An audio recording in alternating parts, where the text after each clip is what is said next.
Hey everybody, automated games. All right, so I just launched a new video over lunch. Well, welcome in everybody. Hey Dio, hey Forenza, Darkstorm, and Ember. All right, now we need to modify the today command. I'm actually not totally sure what we're doing this afternoon. Adam is working on Skeleseller. He's not totally sure what's going to happen this afternoon. Yeah. Maybe it'll be some combination of planning and coding. Yeah. All right, mentoring is done.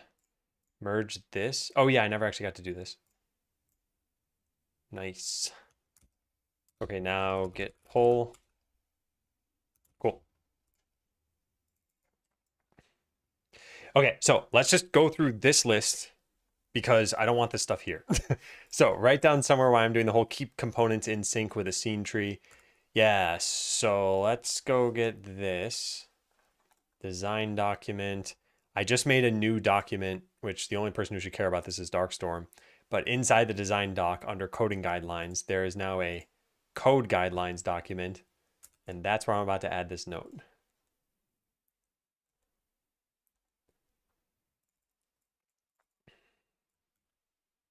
Oh yeah, I opened up that repo for a reason. Why is this not working? There we go. So ECS stuff.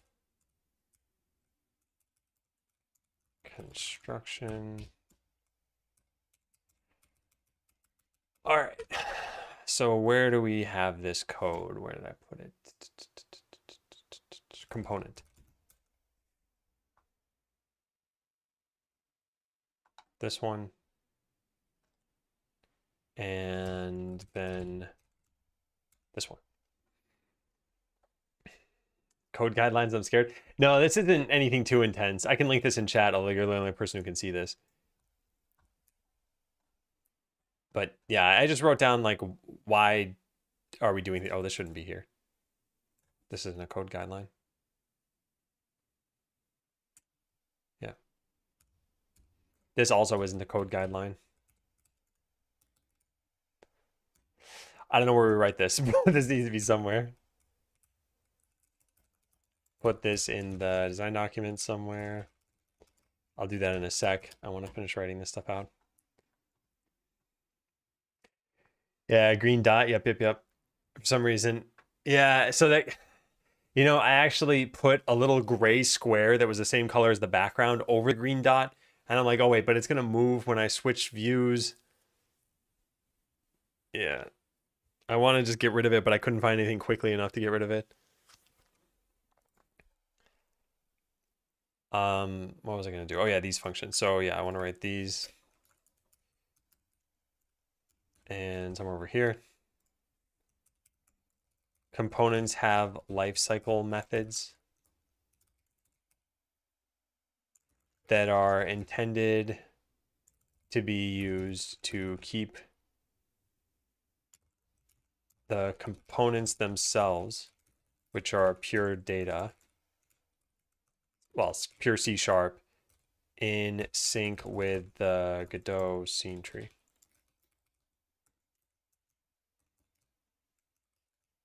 I'll say a scene tree in Godot. For example, holding an item.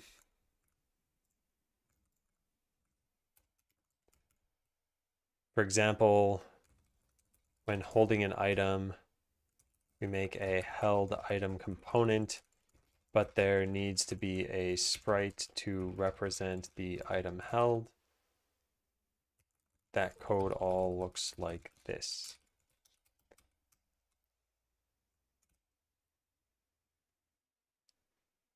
Yeah. Rationale, by being in the entity component system, we can query for all entities that are holding an item. Just like we could query for all entities that have health. And then the more important thing is if a component doesn't have enough information to figure out whether to what to do in added to entity, then we could have a system handle this logic. For example, imagine adding a particle system every time an entity had a poison component. At some point, we may say there should be no more than 5 on an entity. Yeah, this is fine. I'm just going to delete this. This doesn't matter. Okay, cool. Less for me to write, less for me to do. That's all done. Then put this in the design document somewhere. Let's go get the design document. End up building a corn. Just nice. I hope you like it. I definitely like mine. I think it's a lot of fun, and it just kind of, I don't know, it feels cool to use, especially at first. You feel like you're rebuilding how you interact with the computer. And then the kinds of things you can do, I think, are really nice. I didn't explicitly say this in my newest video, but a lot of how I developed my nav layer. So if we look at this, and we look specifically at this layer, nav. So I have a couple of keys here that do things specifically for me. So for example, I have a new tab. Let me see if I can show you this easily. Yeah, all right, let's do this. So entirely my nav layer, I can copy this text. So I press copy. I open a new tab. I can paste, I can press enter. So I can do a search. But I could also go back to the address bar, still in this, or I could, I'm still in the nav layer. I could navigate to some code and make this a link, and I could type in the new tab thing here and then press enter and all that stuff. Anyway, all of it's done in one layer, which is pretty nice. So you can keep whatever makes sense to you in the same layer to reduce how much context switching you have to do, and also just make some of this really fast. It's like what typically follows, let's say I just copy paste all this into here. What typically follows moving the arrow keys around? Usually some selection or some deletion. And so like I have all those things directly in the nav layer. So it's pretty nice. I don't know, a lot of little things like that. I would eventually want to do a proper video on it. All right, what we're going to do is put this into the document somewhere. This is more like, I don't know, like checkpoints and scheduling and stuff. I guess we have the checkpoints down here. Did I already write this down somewhere? What does it say?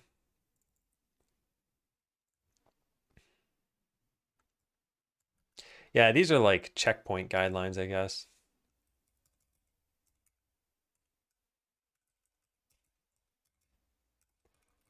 Good questions to ask are all here. Cool. And then keep an eye on new player experience.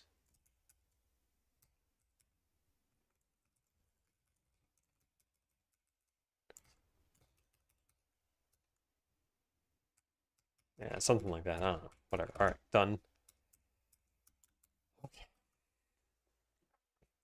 Okay, so add component, returning the component. I think this is totally fine. We can go code this really fast. So this is just T and then return that and return component.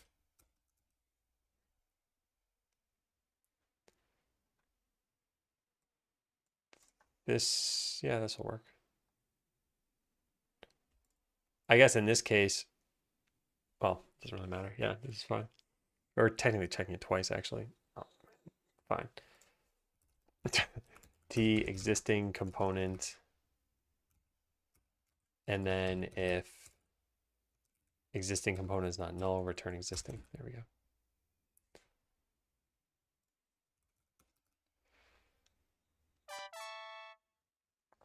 Yeah. I was asked about the already existing component. Yeah. Alfred, thanks for resubbing. 1 month shy of 3 years. I just can't believe it when I see numbers like that. So ridiculous. Thank you.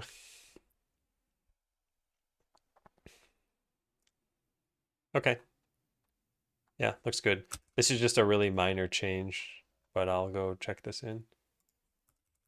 Actually, I should, before I check it in, I should see if we could benefit from this anywhere. So let's do this and let's take a look. So here we add the money component. But we already had it here. So lines like this could be simplified. Well, not simplified, maybe. I don't know, but we could do something like this.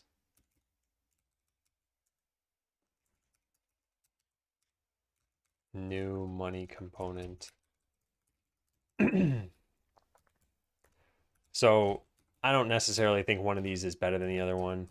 This is the original and this is the new way. I think they're both fine. Yeah, it's useful like in the screenshot you have, for sure. And I'm fine with having it. I'm just looking through the code that exists now and seeing if we should change anything. Built like a week ago, still figuring out. Also the 3x6. Yeah. Yeah, I don't know what I would do with an extra 3 keys. I was thinking originally I'd have dedicated modifiers, but I think that gets you into the idea that like you should rotate your whole hand to use the modifiers that way. So then I didn't have any great ideas for what I would do. I think what could be kind of cool, sometimes you see this sort of structure where you have just one extra key and it looks like this. So like this would be the left half of the keyboard. So the normal corn, but then like one extra one off to the side. So it looks a little strange to have just a single key over there, but I think that could be something that might make sense for me. Maybe for some extra layers or something. Feels like yesterday watching you for the first time back in 2016. Oh man. It's weird to think that that was 8 years ago, huh?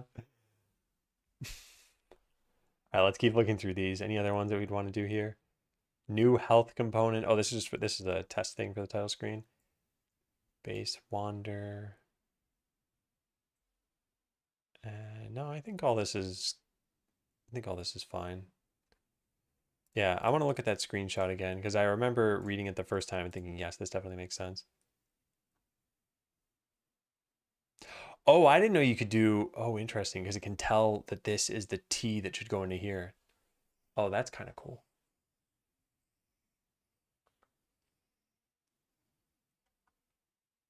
Yeah, so I guess this thing I wrote here would actually just look like this. Which is kind of nice, right? Because how many characters is this? It is 81, and this is 65.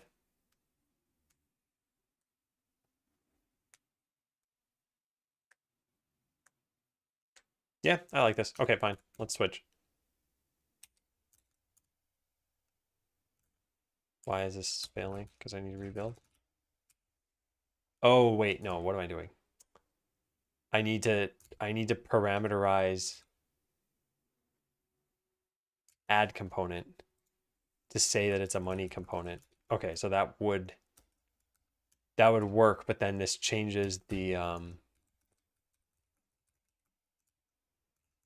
know that's not correct, but 81. Yeah, it's still 81 characters. Okay, never mind. I'm not going to change this. Totally fine, totally fine. All right. So customer, I didn't even mean to modify. Just delete that. Improve add component. It now returns the component that was added or the one that already existed. This makes some initializations easier, although not any in the current code base.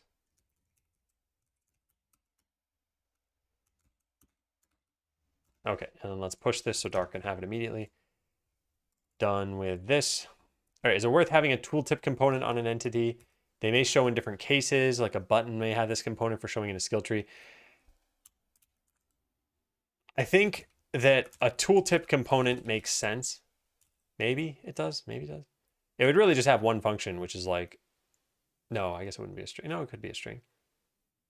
Maybe it can't be a string. Well, anyway, it'd be something like this. Public, maybe node 2D get tooltip. Alternatively, it could be like a get tooltip string. Anyway, one of these functions. And then there could be different systems. So maybe there's like a skill tooltip system. And skills have a certain style of tooltip or one they need to show. So I think this can make sense, but I don't think I need to do this right now. I don't really have anything I need tooltips for yet. We're definitely going to need them in the game. Oh, we don't need them yet. And then, yeah, the question of do we have them be a node or a string? So if they're just a string, then it could work like how idle ascendance worked, which is, mute this. So everything we had in these were just strings. But you could imagine that what if there was, I don't know, a button within the tooltip or like pictures or something like that. You'd either need to have a string representation of a picture that then gets parsed by the tooltip thing and forms a proper node for you, or you just provided a node to begin with. And I don't know what we're going to do. So I don't actually have an answer yet. I assume we'll just start with strings. So I think this will be straightforward enough when we get to this. So maybe I'll just write these thoughts into the project. Do we have anything about tooltips in here? Can I just go to the issues? There. Okay, so tooltip. Create skill trees. Show tooltips for each skill. Yeah, so we'll just do this and then write. Had some thoughts about tooltips. I don't think skills themselves will be part of the component system, but we could have a tooltip component that exposes a string that only contains a string, and then have different systems pull from different types of components, e.g. tool tip component, I guess skill tooltip component, building tooltip component.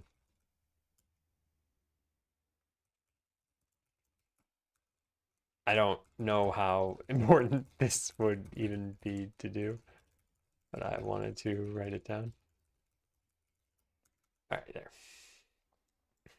All right, so sprites. Can we use the enemy ones or are they weird sizes? I don't have the answer. Where are the enemies? I don't even know where the enemies are. Ugh. No enemies in here.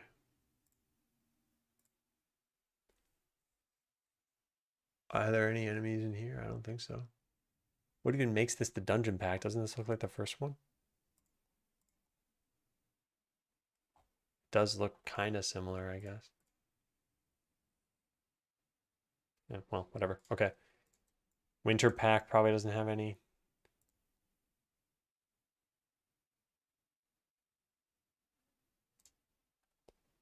What is package? I think this is the beach pack. Interior pack. Where are the enemies?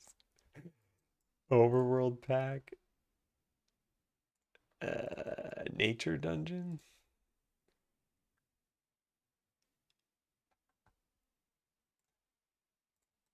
Fire dungeon.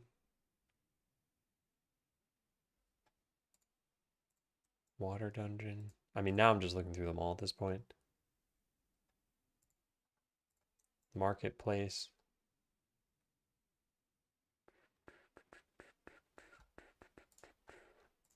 Package 2. I wonder what this is supposed to be part of. Oh, that like Odyssey pack? Yeah. Oh, and they have different colored waterfalls. Is that supposed to be a lava fall? I don't actually know. Character pack. Where's the atlas for this? I don't even see an atlas. But I think it's in here. Or at least there are some enemies in here. Come on, are you kidding me? Where is this stuff? Oh my god, I don't want to go through all this. Package 3. Ah, monsters, finally. Zombie, worm. These are the front-facing ones, though. Yeah, I don't think we can use these. What about you? Sprite sheets. Oh, come on. Monsters. Yeah, these. How big are these?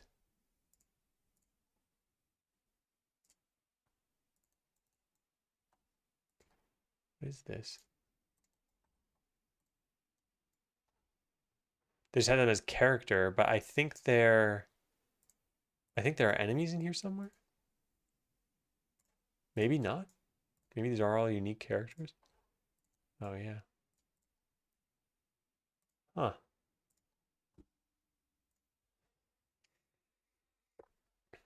Waterfall, Dawn, or Dusk. That probably makes more sense than what I said. All right, well, this action pack is where some of them are. And yeah, I don't think they're all the same size, but it's really hard to tell. So let's maybe open this in GIMP.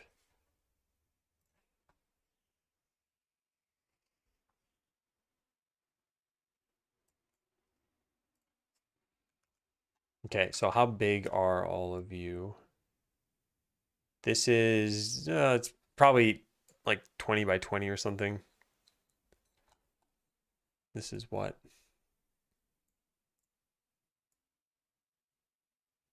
This could fit into 32 by 32. I'm guessing they all can fit into 32 by 32 then. Maybe that's what the bounding rectangle was supposed to be. Yeah, probably. Well, they all fit, but they're not really all facing, like they're all facing forward. And maybe we got sprites for them not facing forward. Yeah, we did.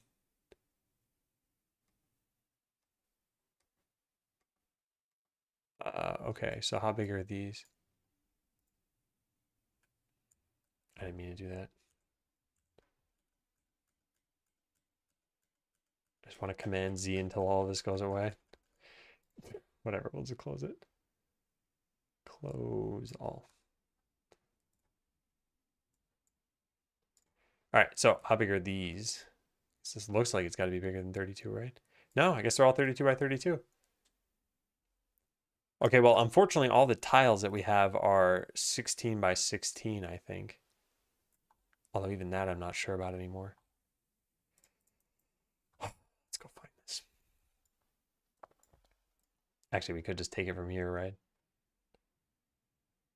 So one easy way we could handle this is just upscale all the tiles by 2x. But I don't know if that would look bad with the enemies of the size that they are. I don't know, whatever, it'd be fine.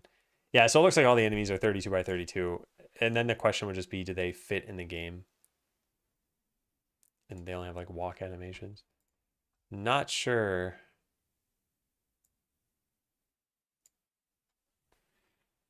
Yeah, not sure what I want to do with that.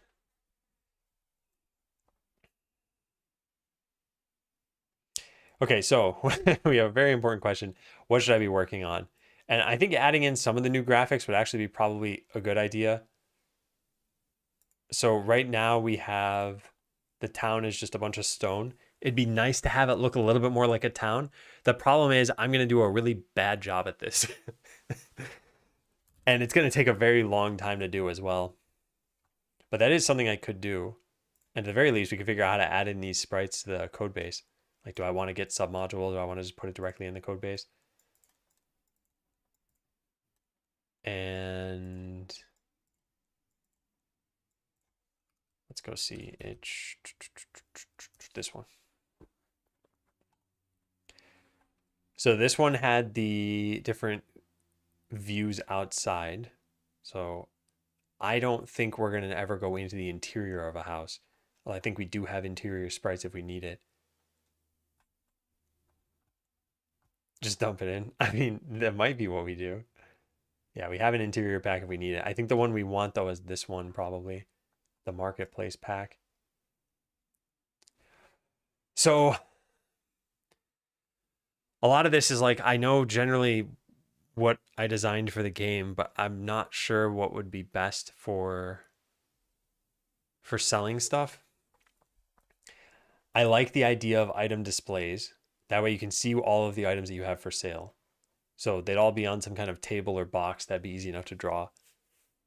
But then here we have proper shop fronts and we have a person there.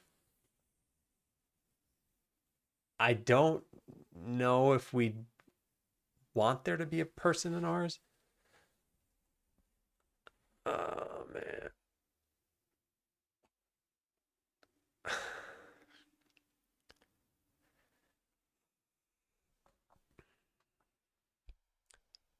but I could definitely picture something like this. And then it would lead to the houses that you have for your adventurers. And maybe they'd look like this, and maybe they'd be smaller. I don't know. Or maybe multiple adventurers can fit in one house. It actually could be kind of cool to see them like enter their house. Maybe they have to sleep. I don't know.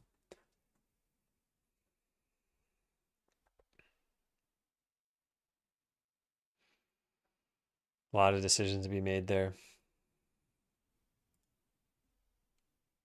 All right, well, how about we at least figure out how we would add in any artwork? So get submodule Godot sprites. Godot adds an import thing. And I don't know how this would work with a submodule. Where's Skeleseller? Here it is. So right now we have our assets right here. And right next to every asset is a .import file. And this is just what were the import metadata around this. What's the path? What's the, yeah, all these options that we have here. So if this is all coming in from another repo, where does that stuff get saved, I wonder? And I don't have an answer, so we just should probably test this out and see what happens. So git add submodule.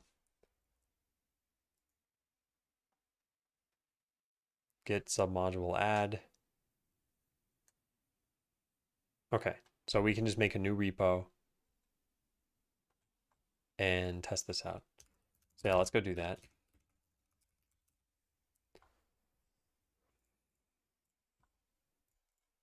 Test sprite submodule.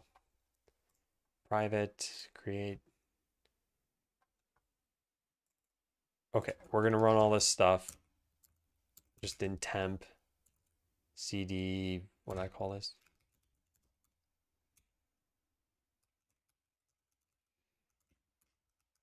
All right, so now run all of this. Should be fine. No such module. Does this fail because it's not actually concatenating? Oh, interesting. Okay. That's a Z shell quirk, I guess. All right, so now we have a README in here. Now what I want to do is I want to put a sprite in here. So let's go get something. Something that's not one of these, I suppose. So we'll just go into the Oryx sprites that we have and we'll put in something else. I don't know. Classes. Yeah, this thing. What is this? A tree. Okay, so let's copy this tree over to here. Tree.png. Okay, now we're going to commit that. Git status, git commit tree.png. Add tree and then push. All right, so now we have one file in here. There it is. Okay, now I want a Godot project that uses that as a git submodule.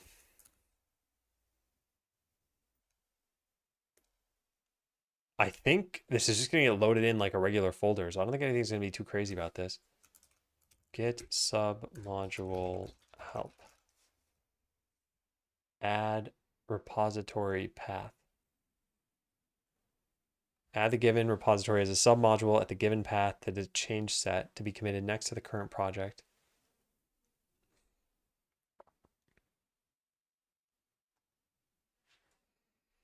Yeah, I think this would work. So temp make dir Godot with assets in the submodule. All right, I want to make a project here. I know this probably seems kind of silly. Like this should just work, but I still want to try it. All right, create and edit. Where'd the end edit part go? Missing project.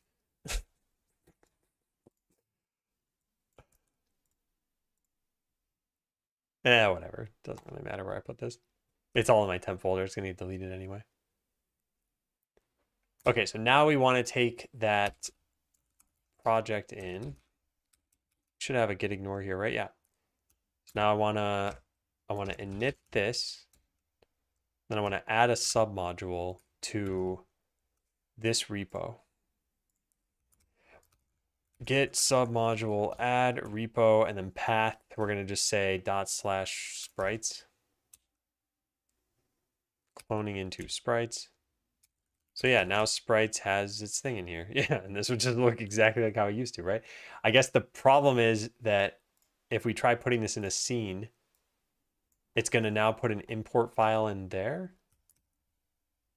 ls sprites. It did, and now these can't be committed, right? Or we'd have to commit into the submodule. Maybe that's what we have to do. So if I do a git status here, what happens? Modified sprites, untracked content. Do I have notes on this?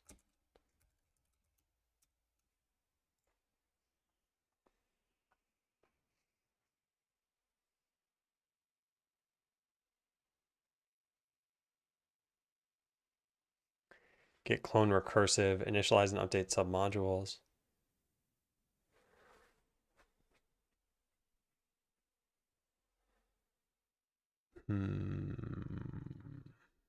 Whenever you update the submodule repo, make sure to run this in the repo where you added it. Submodule init, and then submodule update recursive remote. Then commit and push the repo where you added the submodule. So yeah, this is, whoa, that is super loud.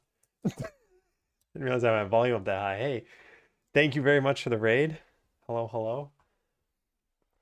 I've been working like ejected all of the adrenaline into my system. I've been working on a game called Skeleseller. I hope you're doing well, Kit. I've been thinking about you lately. I want to show you what I have so far. It's more than just a tree. All right, here it is. So a while ago, if you've been in the stream in the last like month or two, we were doing some game development and very rapidly prototyping something. And the thing we prototyped was just a battle system. And people essentially said, game was fun, but there should be more than just battling.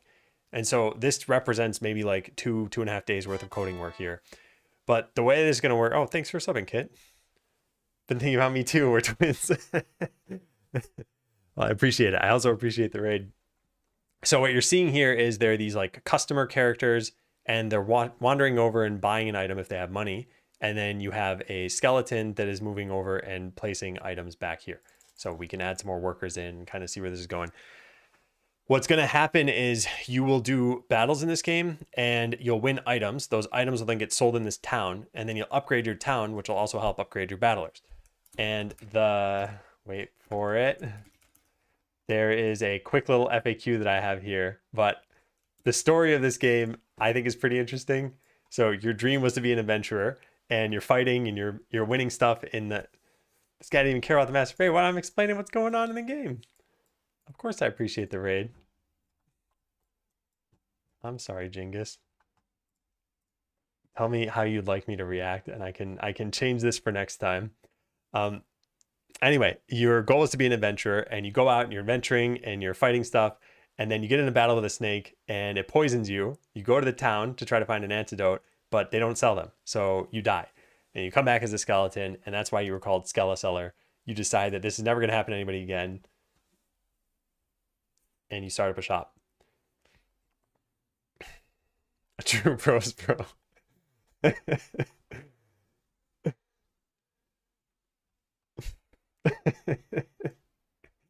Anyway, so what we're doing today is a little bit of a mystery because there's quite a lot of work to be done, but I think there are two kind of core systems in this game, and it's the shop, of course, and then it's battling.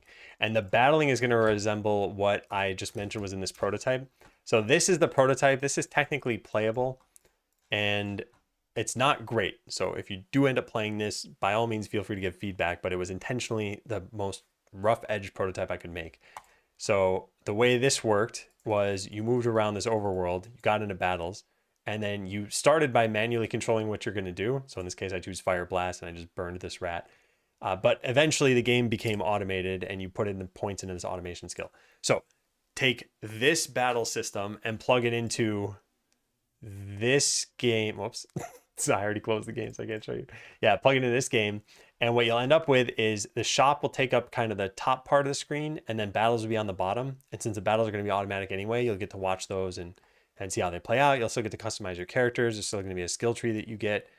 And yeah, that's kind of where we're going with this. So what's the keyboard? The keyboard is a Corn keyboard. Yeah, I'm really excited about this. I think this is going to be awesome. I am really looking forward to what people have to say. Like I said, I submitted a form that people could respond to for the original game, and 36 responses is not a huge number, but it's enough to get an idea of, is the game fun? And yeah, the very first question is the game fun? And most people said yes. And that was with it being so rough around the edges. It does come with a cob. I want to make a game now. How do you do it? So I'm using Godot, but really any of the prominent game engines out there I think are pretty good and mature at this point. But Godot is pretty easy to learn, and if you give it a shot, you'll be making changes pretty quickly.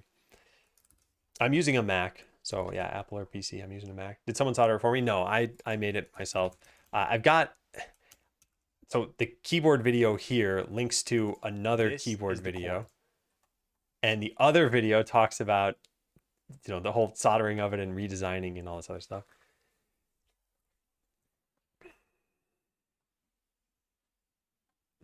Make a game about a scammer. Did I miss anything else? The prototype is on itch. Yeah, the final game will be on itch and Steam probably. Yeah. Is game feedback from viewers reliable? So I think all feedback you have to take with a grain of salt, even if it's from someone you trust and know, because everyone has different opinions and games are very subjective. So if I were making something like a website, you might say, well, it needs to display this information. It needs to have an ability to have a contact form or something. And the subjective part would be like, does it look good? But knowing whether it meets your needs is just very clear. It, has a form to submit contact information. So cool, that's what I needed. So yeah, with games, I think you always have to kind of treat like, okay, what's this person's experience? Where are they coming from? Are they giving feedback in good faith? Those sorts of things. So I think it was at least a good enough signal. I think you can generally rely on self-reporting if you're having fun. If this were a psychological study, you can't rely on people saying like they're happy or they're sad necessarily. Yeah, do quite a lot. Well, good. Thank you for subbing. Welcome back. Does the MVP have hitboxes? So the prototype did not, and it wasn't intended to. Like I said, I cut every corner I could. And so when you start the game, you can just move outside of the world and just go on infinitely. So you can turn this into the game, being in a gray void if you want. Yeah, game testing is certainly involved. Here's the context of all of this stuff. A long, long time ago, I was working on a game called Botland, and I spent nearly 5 years on this game. And in the end, it was a commercial failure. I wouldn't consider the whole game a failure. I wanted to avoid that this time around and make sure that very early on, we were making sure that the game is fun. So that prototype was done in less than 3 weeks. I'll just change it into a heart fact. It was done in heart weeks. And the reason I didn't want to spend too long on it is because let's say it was not ever going to be fun, then why develop it any further? So yeah, that's why we cut every corner we could cut. So let's take a look.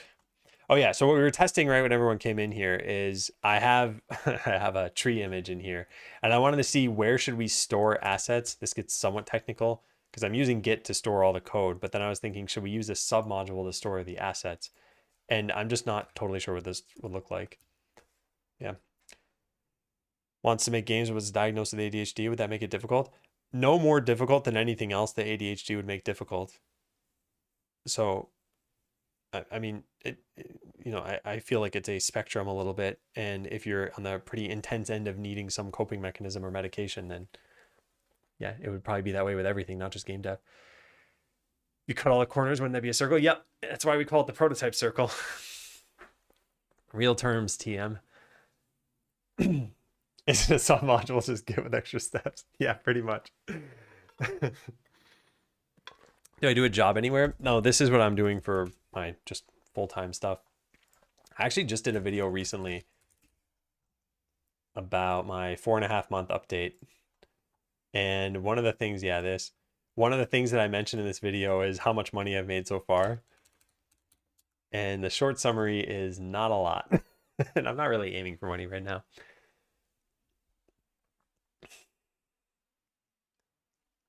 Yeah. 25 cents, more than 25 cents, but less than 37 cents.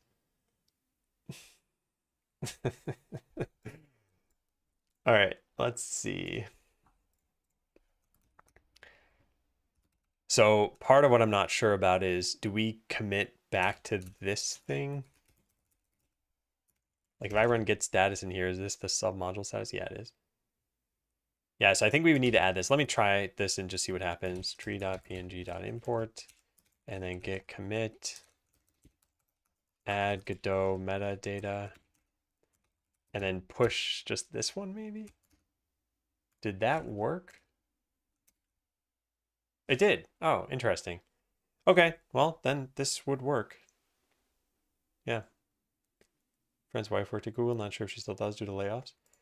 I think the layoffs as a percentage of employees was pretty small. As an absolute number, it was pretty large, but as a percent of employees, it was pretty small. So just the odds if you applied that average percentage to everybody they're pretty slim that she would have been laid off. Git push worked. Well, the thing I was curious about is how this interacts with a submodule. And it looks like it's fine. And so now the question is just, do we want to use them? But yeah, that's all I wanted to test. So yeah, if we use it, modify the README. So it was pretty much as easy as what we had here. I want to store the path to this. Where is this? Where did I write the command?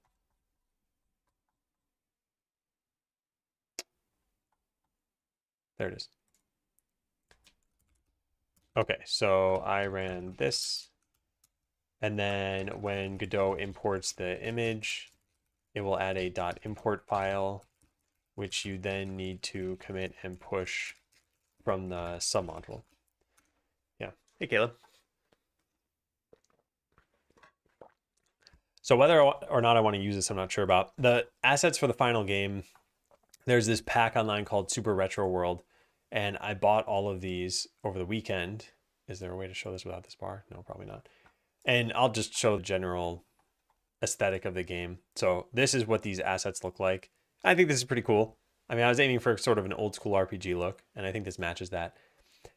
Problem is, importing this and like building up the town with these graphics would be pretty involved.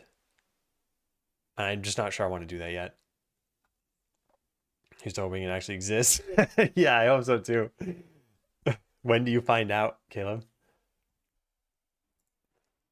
All right, so at some point we'll need to add these in, and I'll just write this as a task in the backlog. So part of what we're going to be doing today is planning, and then part of it is hopefully going to be coding. And I just want to make sure we've got this stuff here. All right, so let's add in a new item, Skeleseller. Add final, or like set up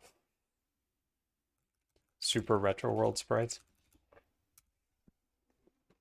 All right, so milestone is going to be checkpoint 1. I'll copy in this stuff that I did. Choose between a submodule and just directly adding the sprites to the repo.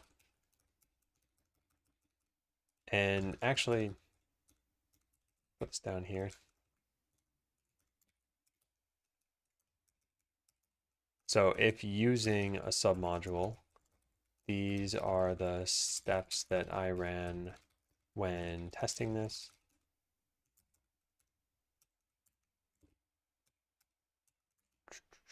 I guess it was really just this. Then when Godot imports an image, it will add a .import file, which you then need to commit and push from the submodule. Yeah. What's the benefit of using submodules instead of committing to the main repo? So there are a couple things when it comes to assets. One is that they're just going to be in the Git history forever unless you rebase them out of the history. 2 is that the assets are licensed differently from the code. So let's say I ever was like, you know what, I'm open sourcing the game. I might be like, okay, I'm open sourcing the game, but you need to provide your own assets. And 3 is, I just think kind of like separation of these very large repos. Like this is maybe 100 megabytes of stuff and probably don't need to be updated all that often. I don't know. It's not a like super well thought out thing for me. I'm just exploring the opportunity or exploring the option. Excuse me. Oh, cool, Caleb. Yeah. IDTK or LDTK? What is that? Oh, 2D level editor.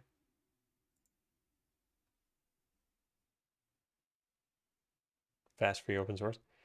This wasn't exactly what I was talking about. Like Godot already has a level editor that I think is fine. It's more that I'm not super clear on what I want to build yet using these assets. So in the current game that I know is just, just this that you see here, we have some item displays, but like, do I want a shop in front of it? Do I need a shopkeeper to be there? Is a shopkeeper someone you control? Those are all questions I haven't really answered. Do you look into the autofix stuff or maybe the current settings are good enough? I've not looked into it, no. I've been very busy with a whole bunch of other stuff. Lana, hey, thank you for the raid. Man, it's raid central in here. Howdy, everybody. I will give you a quick rundown on what we're building here. It's called Skeleseller, and this is just the foundational code that we've added after a couple days. So you've got these customers walking around, and you've got some skeletal workers here, and they go and restock items from what will eventually be your storeroom. And I guess we don't need picked item up and placed item when it's clear now that they're holding the item. From the top, no, I mean that's the short story. So this is the shop mechanic, and then there's also going to be a battle mechanic. So instead of these items popping in by you pressing a button, they're going to come from your adventurers doing battle, and then they'll just kind of teleport back into your town and dump all their items on the ground, and your poor little skeletons will have to pick them up and put them on the displays or put them over here.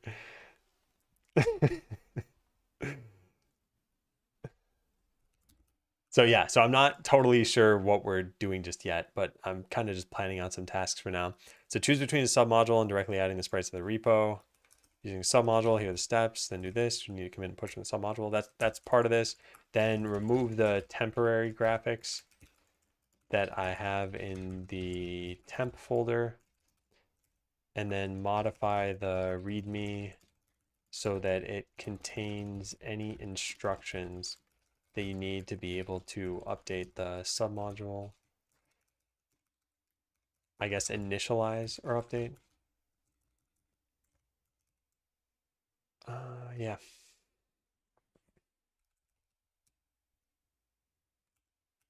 Yeah, there's a whole lot of if using a submodule. Also, I would need to add permissions for the submodule. Okay. So there we go. There's that. I can delete these things now. Could add in all the item types and sprites. So this was like, did these aesthetics match? I wonder. We have, where is this? Yeah, we have all the Godot items here, or not Godot items, the Oryx items. Why is an eyeball considered an item? Anyway, here are all the item graphics. Do these match the aesthetic of this? Like, I don't really think so. I think these are all pretty colorful and these aren't exactly. Also, the styles look maybe a little different. How big are these graphics? 16 by 16. Well, do we care more items? I think the styles need to match at least. Because, like, I don't know. I just feel like something like this would look a little out of place over there, but maybe not. Kind of off, yeah.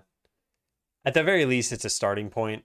I don't know how many items these other asset packs have, and probably not a whole lot. Do they have a picture of some of these? They have a characters pack, farming pack. Yeah, I don't know about items from these things. Actually, I guess a good way of seeing would be just looking in the pictures. Do they have any items showing up? No, I don't really see anything. I mean, there's some like fruits and stuff, but that's about it. Hmm. Well, the other thing I could consider here is maybe setting up some of the foundational systems for items without having sprites. Could do all of this without the actual sprites yet.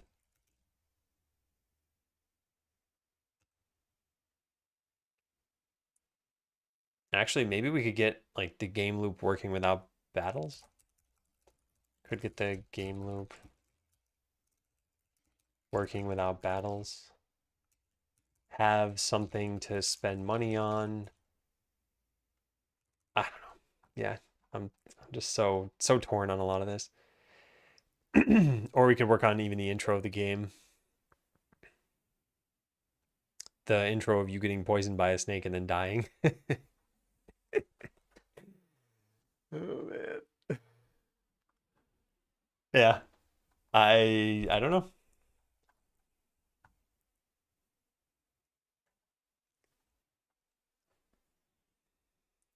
Building system. Allow for building buildings, upgrading buildings, granting functional effects.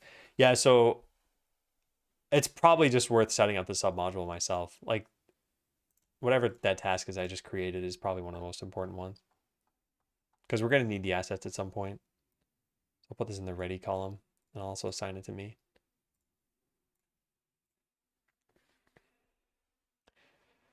The most fun part of game dev, though, is having so much you could do. I like having a general idea of what I want to do. And I'm torn by a couple things here.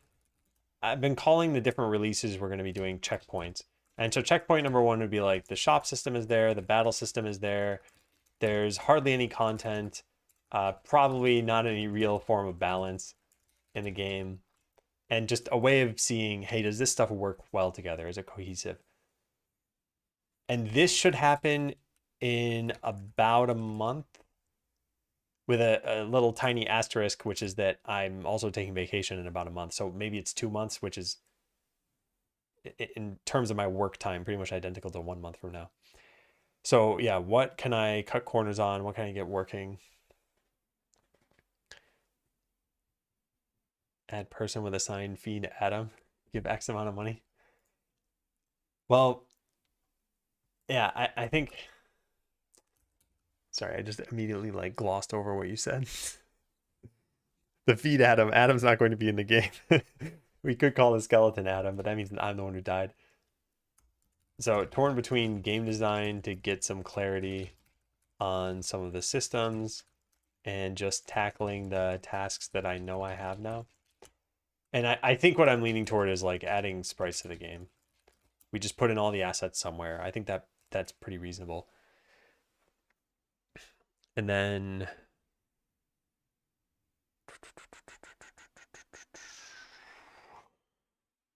I think we need to figure out the building system.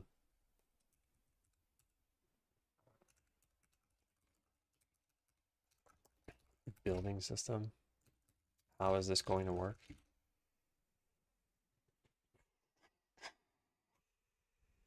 Does the main character have a name?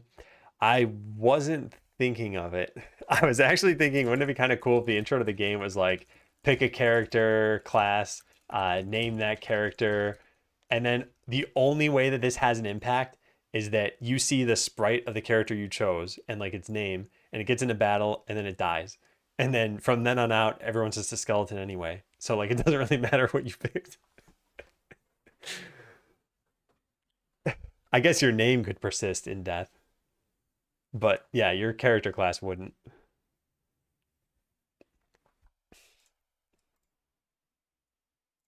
Yeah, the other question about adding sprites is, do we add all of these? Because there's a whole lot of folders. And if you look at any of these, there are things like an RPG Maker folder. And like, we probably don't need this. Yeah, we probably just don't even need these. I would say we probably have to cut these out. But I think in some cases, all they have is an RPG Maker folder. Where was that? Not that one, not that one.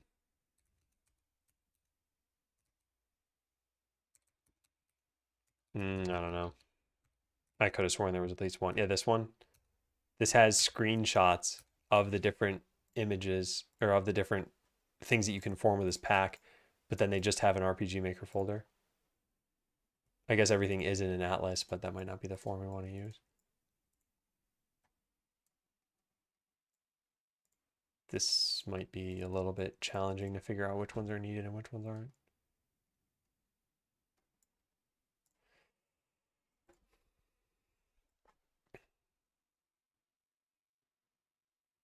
Be funny for the player to get into their character, have a whole limited class system, then it all goes away when they die. Well, the thing is, you do have to die for this game to make sense. But I never thought about it from the point of view of what if you were controlling the character up until that point. But I think there's some feedback I got in the prototype. So in the prototype, there was manual battling that eventually got replaced with automated battling. And people asked, like, why even have the manual battling if it's just going to go away at some point? And I thought, yeah, that's pretty true.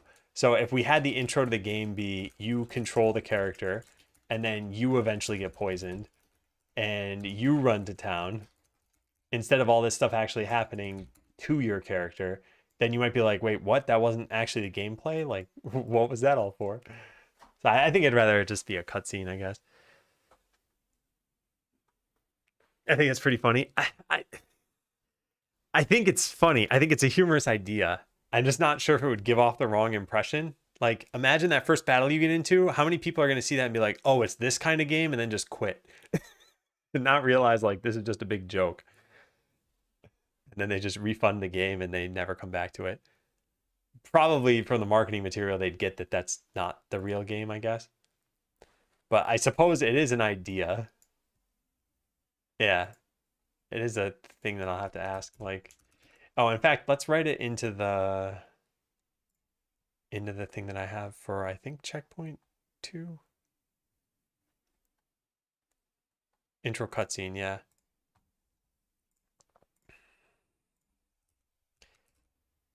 Okay, so first it's figure out what is going on here. Figure out whether this should even be a cutscene. Maybe it makes more sense for you to control your character and eventually die to poison. But it would very much have to be on rails.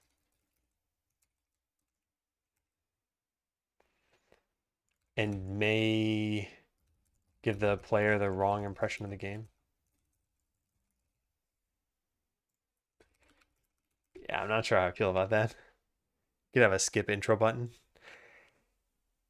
Yeah, but this would be a lot of work for a system that is just for a 5-minute intro. Probably not even that much.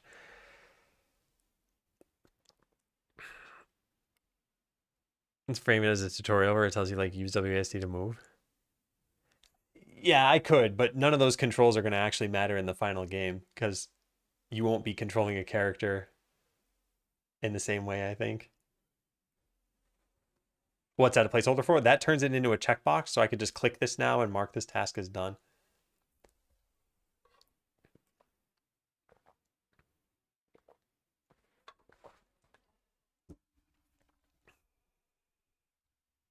Okay, so yeah, let's tackle the whole adding sprites into the game.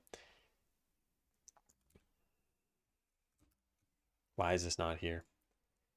Oh, because it's only marked ready, but it's not in the current iteration. Ugh. All right, iteration current. Cool. Now in the current iteration, we can mark this as being in progress. All right, so submodule. I think we're just going with a submodule, so I'm just going to hit the check mark here. So now I need to make a new repo. And we're going to call this Skeleseller.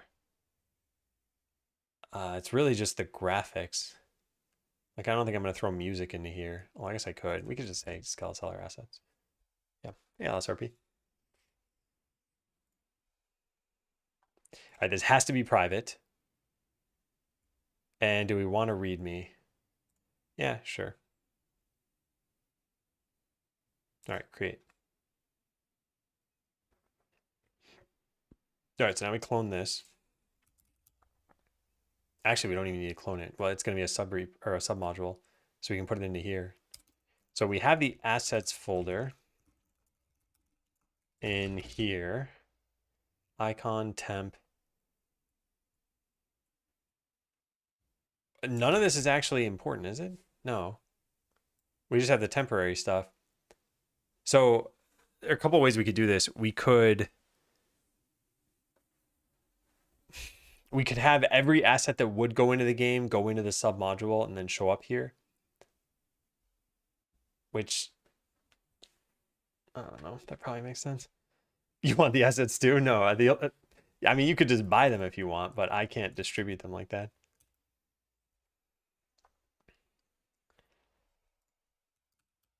So should we put all assets into this repo? And I think we probably should just start that way.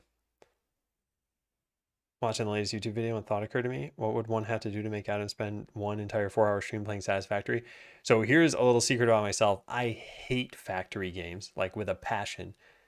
They just feel like work to me. And I'm like, why would I do work to be in my free time? So that stream would probably feel like work. And I know there are like people love these games, but I just cannot get over this feeling that like I'm doing work right now. Let's start with yes. This only dictates folder structure, and I don't want to come back to this later. So if yes, we would have the entire assets folder be the sub repo or sub module. If no, then we'd have assets slash some sub module name. You love those games?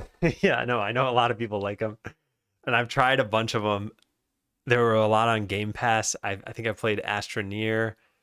I've played, I don't remember the name of that other game.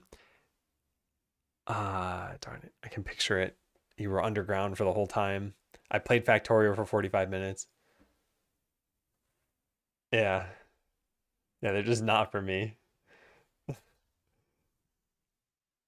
And I think I've lost a lot of patience for games that have a steep learning curve. Like I used to not care. And now I'm like, if it's 10 minutes in and I'm not already aware of how to play the game, I don't want to play it anymore.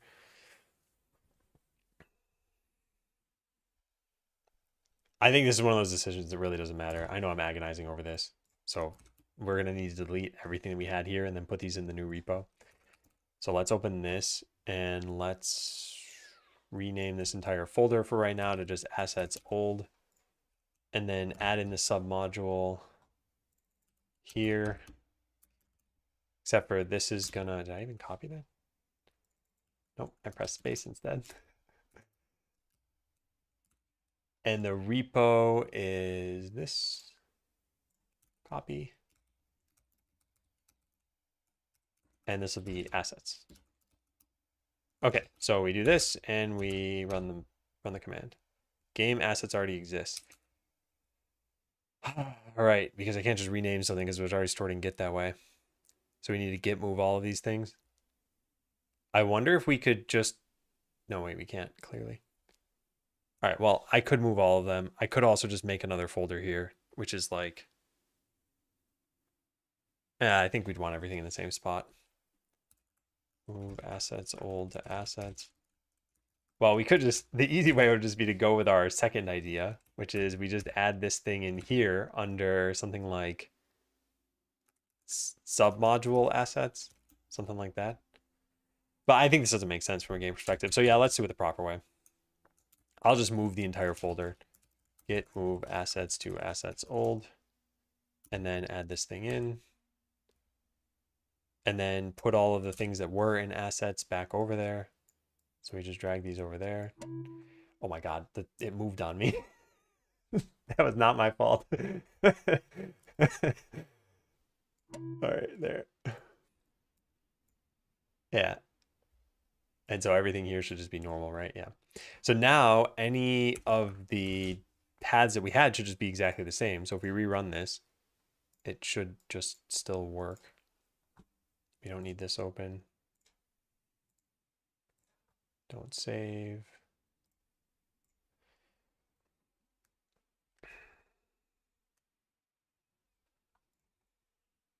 Old school RuneScape. I haven't played old school RuneScape.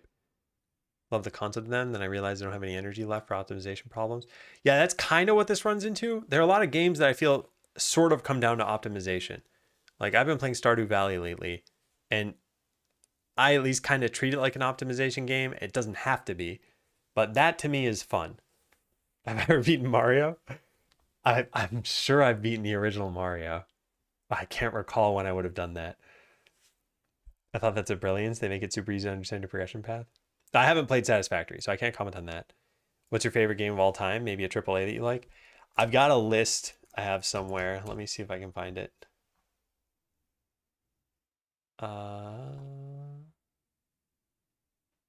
Where is it? Let me see.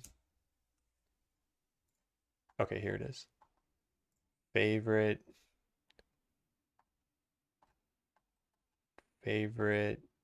games. Where? Here it is. Okay, I'm gonna copy this and paste this over here. I don't know why that pasted stupidly. All right, well, whatever. I can't paste it any better than that, I guess. So we'll do one of those. So I think these are my favorite games. Jump Legends.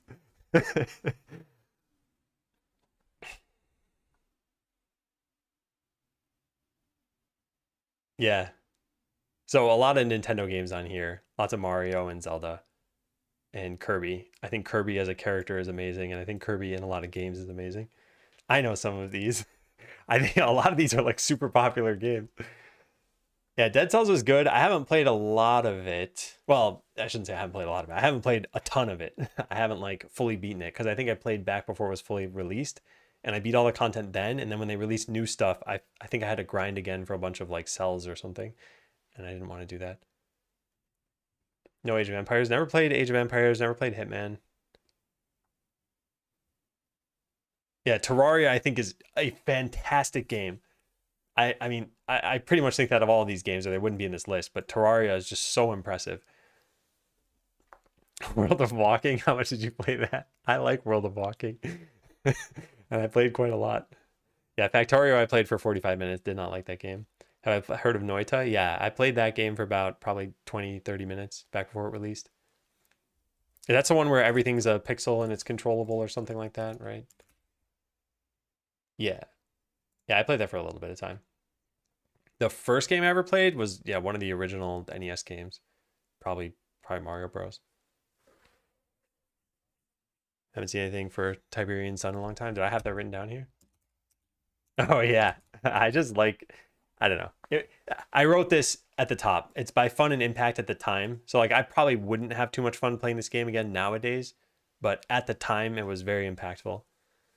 Horde or Alliance? It was Horde. Horde all the way. Let's walk to get groceries. It's only 45 minutes away.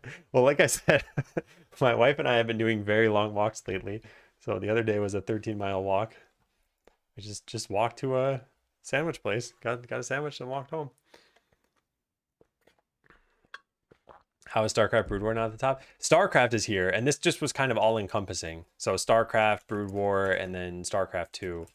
And I don't delineate the expansions of StarCraft 2. No classic FPS. No, FPSs wouldn't be at the top of my list.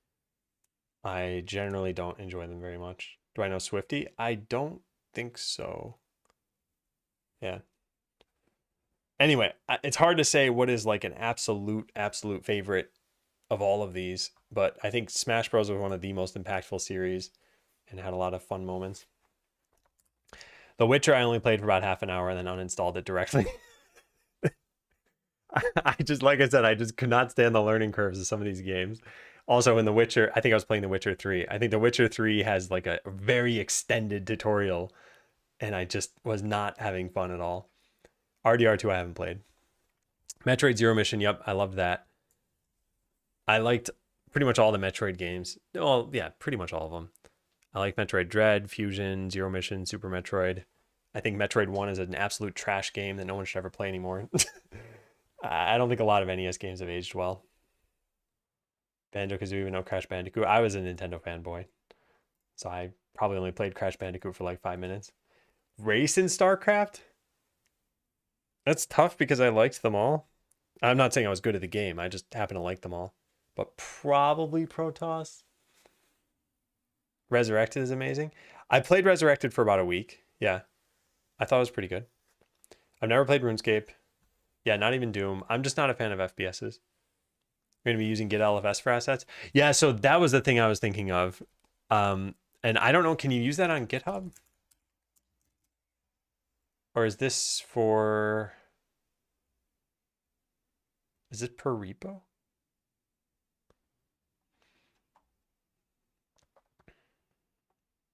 Anyway, I'm not sure.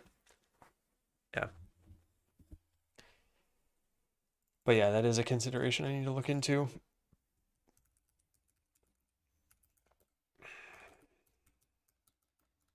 No Warcraft 3. I liked Warcraft 3. I just didn't think it was an amazing game or anything.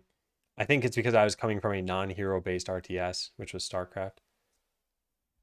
Yeah, remake of Super Mario RPG was great for sure. I don't know what Skeleseller is. Just check this out. Red Alert 2, yeah, that was pretty good. Haven't played Subnautica, haven't played Dawn of War. It's probably paid or some way limited. Yeah, it's definitely limited. I just don't know if it's per repo or not. No Lawler Dota. I purposely did not get into MOBAs because I already had gotten addicted to massively multiplayer online RPGs, and I just thought MOBAs are like a condensed version of an RPG, and I've only heard bad things about people who played team games but didn't have a set team beforehand. So you get paired with a bunch of randos, and then when you lose, you blame it on the randos, and when you win, you say I carried the team. I think that's probably accurate.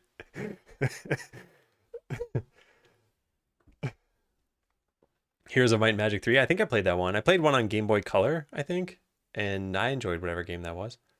Have I played Tiberium Wars? No. You ever played Paper Mario, Thousand Year Door? Yeah. I played through that a couple times, I think. I'm not a big fan of 4X games, or at least not the ones that I think are typical in the genre, like Civilization. I don't think I've ever actually played Civilization. Oh man, I've like super overblown my break. I was supposed to take a break. Yeah, let's tackle this when I come back. I need to look into the LFS thing. All right, I will be right back. We play a game on breaks. I'm not here for this, but I'll give you a quick overview. Is it jump time? It's jump time. Okay, so for those who've never seen this before, just type join in chat right now, and you'll spawn into this world. And then the only command you need is J and then a number. So positive numbers are to the right and negative numbers are to the left. And the goal in 26 seconds is going to be go up as high in this world as you can. So yeah, have fun. If you get you can't type the same message multiple times in a row, just put any random garbage characters at the end. So like J5 and then J5A or J5B or J5, the word trash. Doesn't matter what you type. All right, I'll be back in a little bit. I'm gonna take a break. Have fun.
Hey again, everybody. Did you have fun? That's cool as heck. Well, congrats on coming in first on your first game. You don't often see games played one and then wins one. I think the spin is throwing off my pre-command timing. I'm still not a huge fan of the spinning. I feel like it should be opt-in. Rerun, but I joined. If I were to join, it'd be sort of unfair because I have no latency whatsoever. Yeah. Reigning champion, I'll never play again. Well, cool. Well, then it's on. No, I'm not going to do that. I want to actually get some stuff done. Close the game. All right, so yeah, get LFS. Is this even worth using? Also, I don't really think they're large files that I'm storing. Large files are storing references in the repo, but not the actual file itself. Creates a pointer file, which acts as a reference to the actual file. Manages the pointer file in your repository when you clone it. Use the pointer file as a map to go and find the large file for you. Yeah, I don't know if this is really needed all that much. But I'm also... Oh, wait a second, what? Oh, it's only a maximum file size. There's no total file size problem?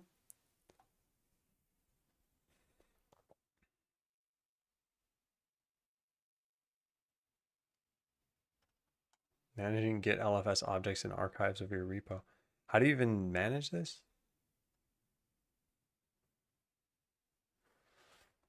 Not really about large files, mostly for binary and assets, anything non-text. Yeah. Take care, Chonker. Have a good night. So yeah, how do you enable this? GitHub enable LFS. Policies, Git LFS, click enable or disabled. Okay, but they do say GitHub Enterprise Server. I don't know if I'll be able to do this for my repo. Let me go take a look. Is there an LFS thing? Ah, here it is. Wait, no. When creating source code archives, you can choose whether to include LFS. That's not it.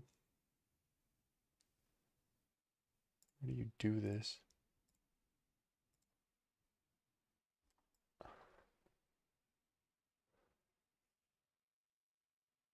You have to enable LFS module in your local Git install.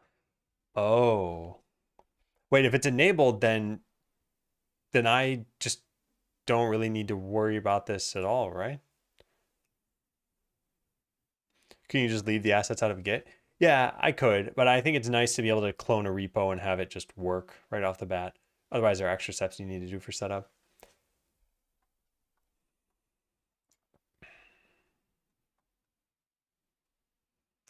Open your current working directory to an existing repo.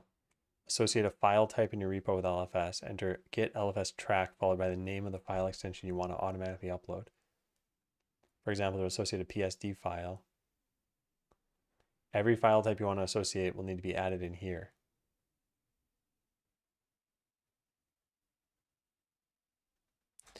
Okay, so I need to do this then myself in assets.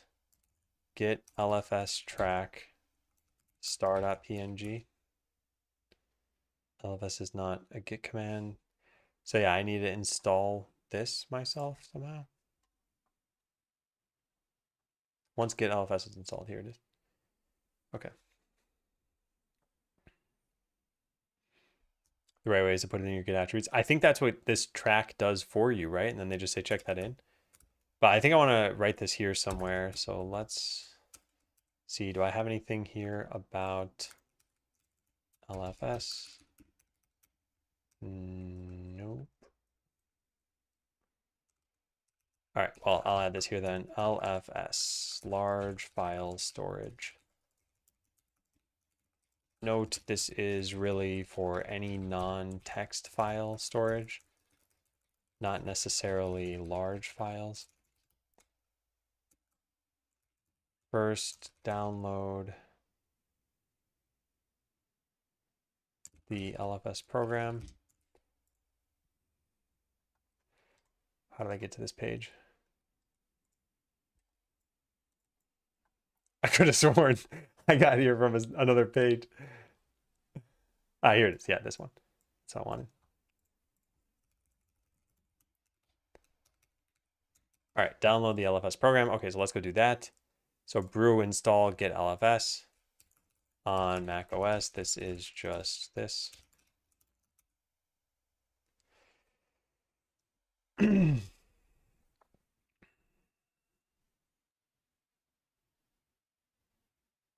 Everyone cloning the repos do the same steps. They'll also get corrupt files. This is why people don't like it sometimes. Interesting. Okay, so I'll need to write this down. Instructions for getting the assets. Well, I should probably just link to my Obsidian thing. For the README, make sure I link to my notes or copy paste them in. All right, so now I have this. Now, if you install, skip to step 6. Verify that it worked. So git LFS install. Do I need to do this in my repo?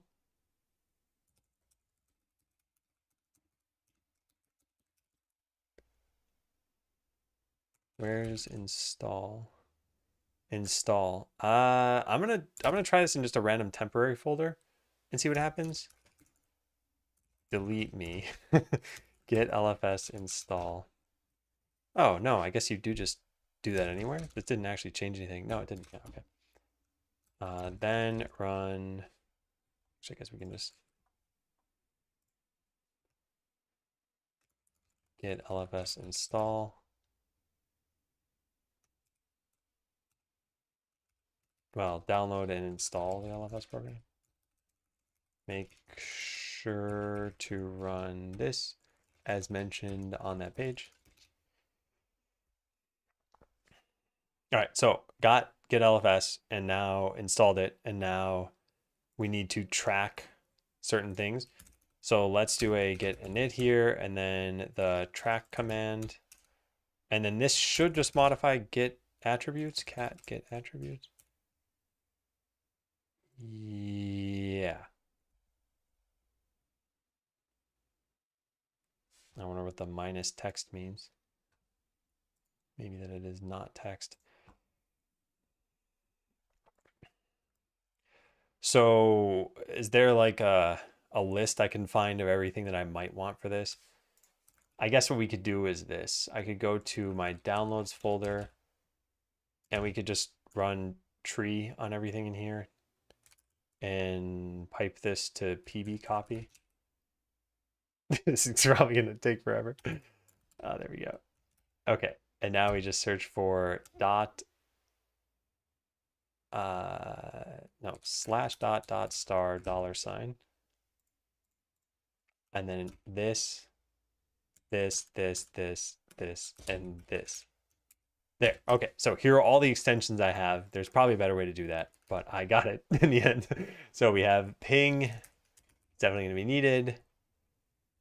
JPEG, maybe. I don't really know. GIF, maybe. PSD. And then some of these other ones might not even really be needed. How can I learn Python? I have the answer for you right there. Oh, look at the main get attributes over here. Game cat get attributes. There's nothing. Yeah, there's nothing too crazy here. Oh, I guess it's worth just tracking all these things. So I want to track at least these types.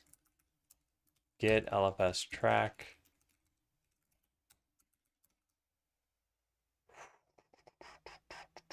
Now we're going to run it from this. I kind of want just sort of everything that goes in here to be tracked like this. I don't know. All right, so there we have it. Then track any files that you want to have in Git LFS.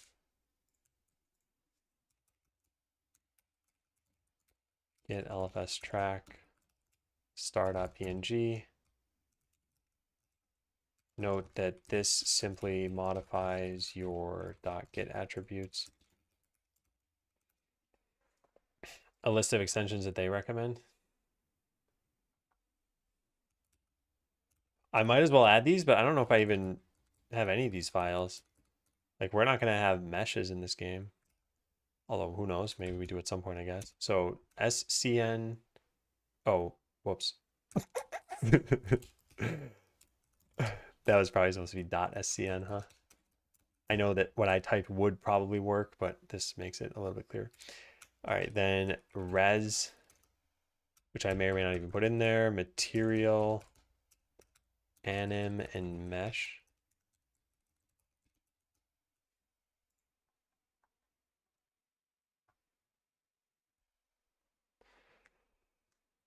Okay.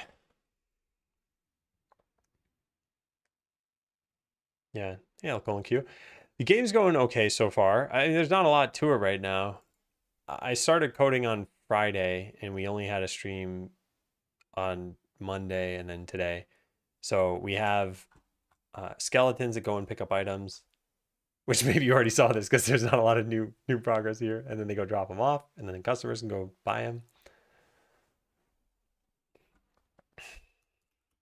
So yeah, that's all we have so far.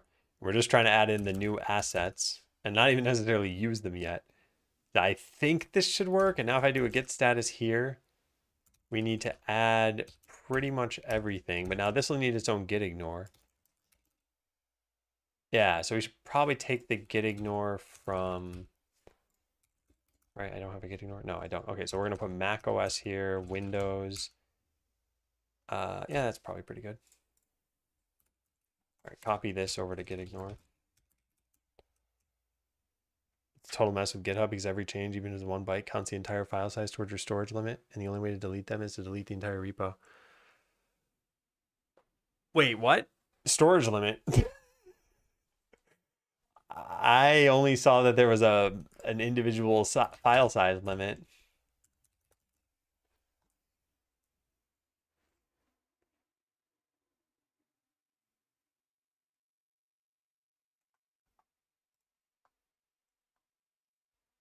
These are max size limits, max file size 2 gigabytes, but I thought this was per file.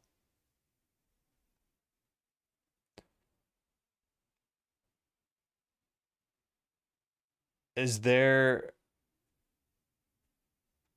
oh, storage and bandwidth. Oh, darn it. All right, yeah. Geez. When you commit and push a change, a new version of the entire file is pushed and the total file size is counted toward the repository owner's storage limit. When you download a file, total file size is counted against the bandwidth limit. Uploads do not count against it. Oh boy. If you use more than 1 gigabyte of storage without purchasing a data pack, you can still clone repos. Only retrieve pointers, you'll not be able to push new files. If you use more than... Oh, man. All right, what does purchasing a data pack mean?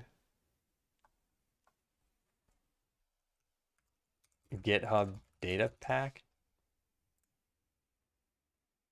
Won't I run into bandwidth problems anyway?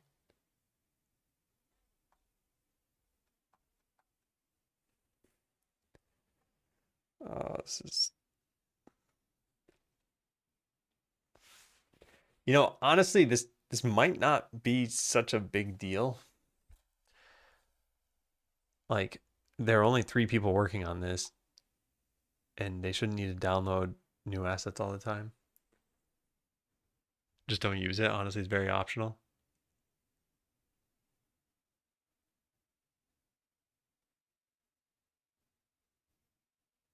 Yeah, okay.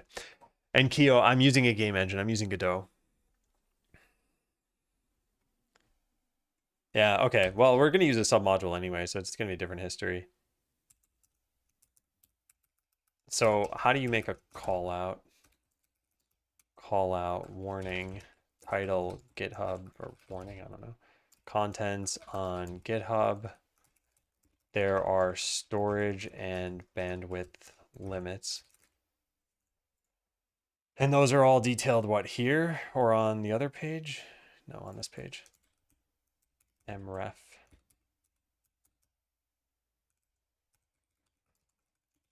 Yeah.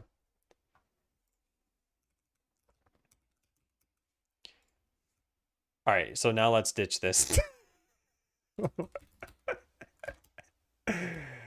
Okay. So delete that. And then we probably don't need the get attributes anymore. I mean, regardless, thank you both for helping with this stuff. I certainly it's nice to give this information, but um yeah. All right, so just delete the whole file, I guess. Shouldn't that say that we're not using any of this on LFS? And now get status deleted get attributes. Oh, I added everything? Get RM get attributes. Okay, there's everything except for my my get ignore. Did I never save that? Get ignore. Did I never even copy paste it? I don't remember where I left off with this. All I remember is that I opened a tab. And yeah, maybe I just never finished get ignore there. It's just a bunch of general junk that I don't want in the repo. All right, this looks pretty reasonable. What's a concern here? I wanted a separate repo for assets.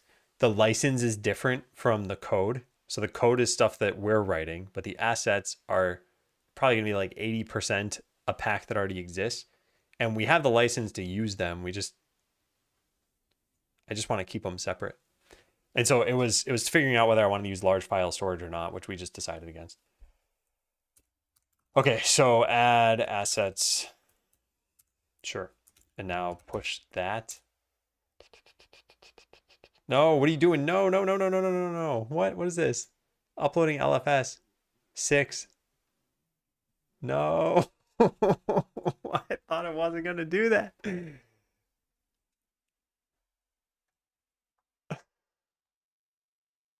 How did I mess this up? Do I need to like turn off LFS? Is there an LFS uninstall? I probably just broke everything. Time to nuke the repo. Hooks for this repo have been removed. Global Git configuration has been removed. Oh boy. All right, well, nuking the repo shouldn't be so hard. Where's the repo? Oh no, I can't find it. It's cloaked itself. It's invisible. I just lost the tab. Yeah, I don't know where it is. All right, well, whatever. That's why we bookmarked this on the homepage. All right, what did I even call you? Skeleseller assets. I like the name, so I'd like to keep that. So when we nuke this repo, let's keep the name. Let's also make sure settings delete.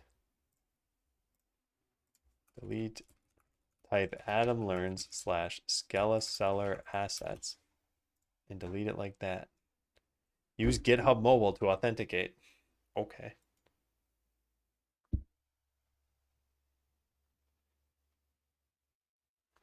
Request approved.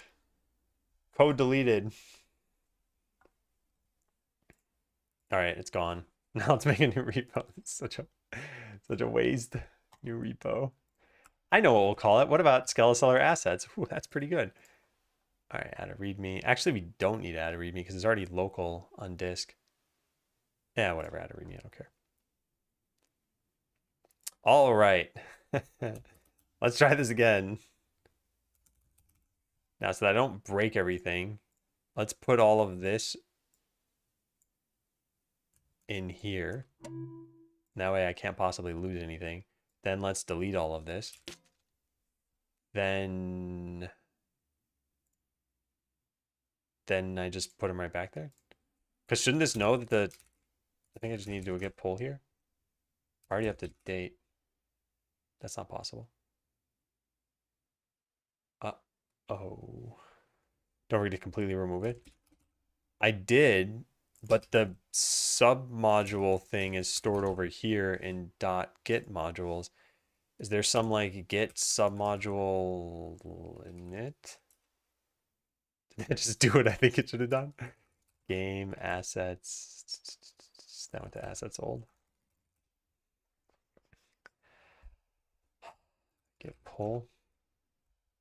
It can't say up to date. Something wrong here because it doesn't have the README. Git remote dash v. This should be this repo, right? Yeah, it is. Maybe I need to like remove and then add it again. Git submodule remove game/assets. There is a delete. No, that's dinit. There's no remove. Update. Do I do update? Wasn't there an all? Submodule path checked out. Okay, that might have done what I wanted to do.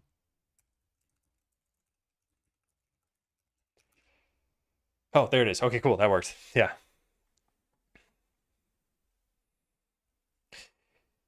Yeah, I think we're going to need that command to be in the repo. All right, so now we go back to this and we just copy these files over to here. Replace, it doesn't matter. It's empty. So now a git status should show me all those new files. Git add dot head detached. Uh-oh. That's not good.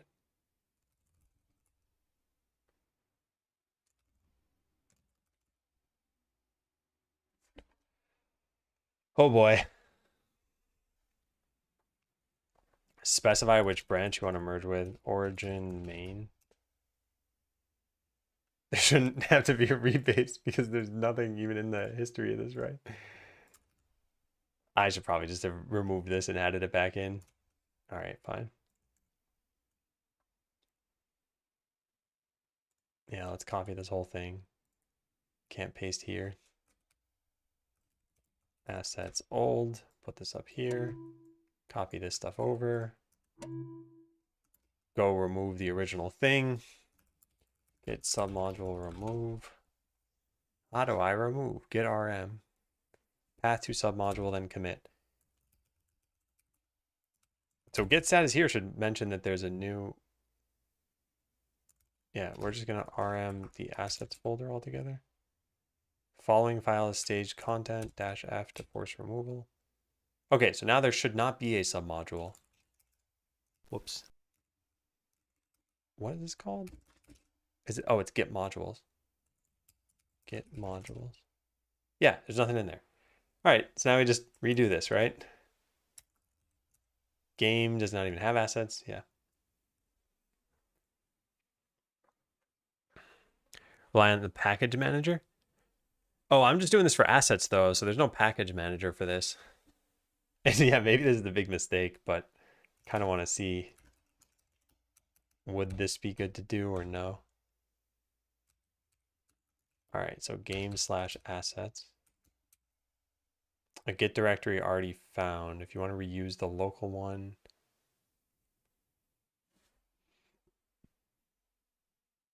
How is that the case? Yeah, how is that the case? That folder doesn't even exist anymore. Something's amiss here. Yeah, something's amiss. It's because all this stuff. Oh, because they were staged. I don't know how they were staged though. They should have been in. Oh, wait. Oh, I know how they were staged because I moved these files according to it. Oh, darn it. Oh my God. Yeah. That part was all fine. I think we want to remove this. Yeah, this is empty, right? Yeah, it is empty. I'm still slightly confused by what's going on here. I wonder if it makes more sense to just set this all up in a new folder and then rename everything all at once.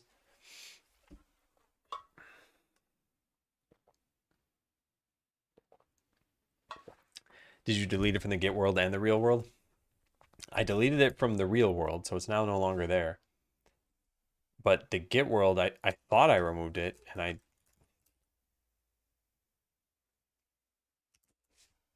All right, here's what we're going to do. We're going to copy this entire folder somewhere else for now. And that way we can't lose it. Then we're going to do a git reset hard. Now we should have no changes, right? Yeah. Cool. Now we're going to add in the submodule. That's fine. I need to move it. Game/assets to game/assets2. And now I can add the submodule. So the directory is already found locally. Shouldn't the git move have changed that? It did. It's not there. I don't know what's going on then. Well, does this mean I should just put all the assets directly into the repo? Let's see what other people say on the internet.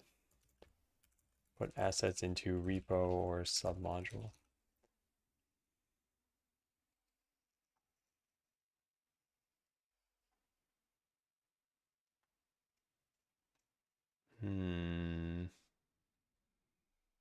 People don't really talk about it. Maybe this is overkill. Yeah, LFS, large file storage. But I wonder about just putting your, separating art from game and version control. Separate repo for asset development. Doesn't require any additional tech stack.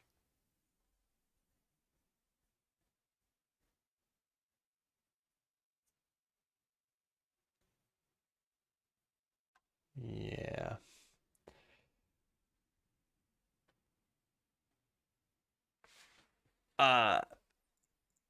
I have to purge you. I'm sorry. I have a massive aversion to segmenting messages. I didn't ban you or time you out even. I just purged your... Okay, you're still typing.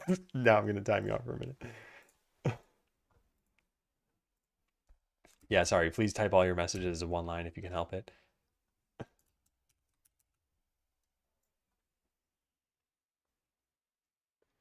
All right.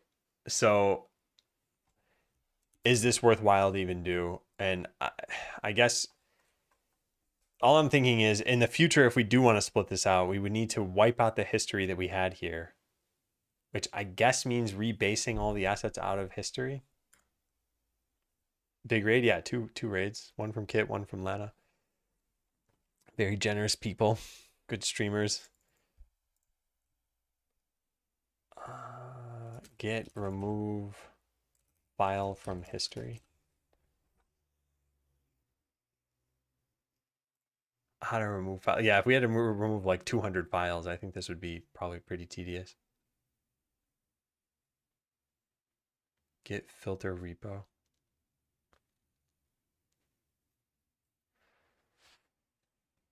Just a matter of force pushing after you fix it. Yeah, but the fixing it part, how hard is the fixing it part? Hey, Programmer D, thanks for the resub. Is a different license a problem? Does this work differently if you just keep the assets license inside the assets directory?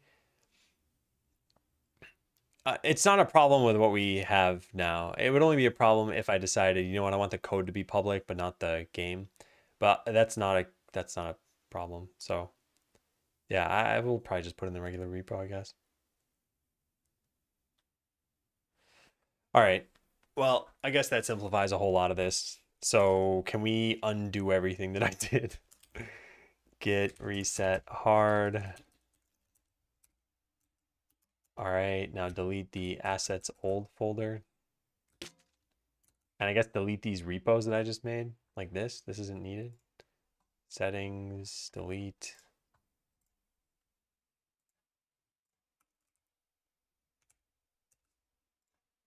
All right, now I need what? Mobile for, oh no, I don't need to re-authenticate.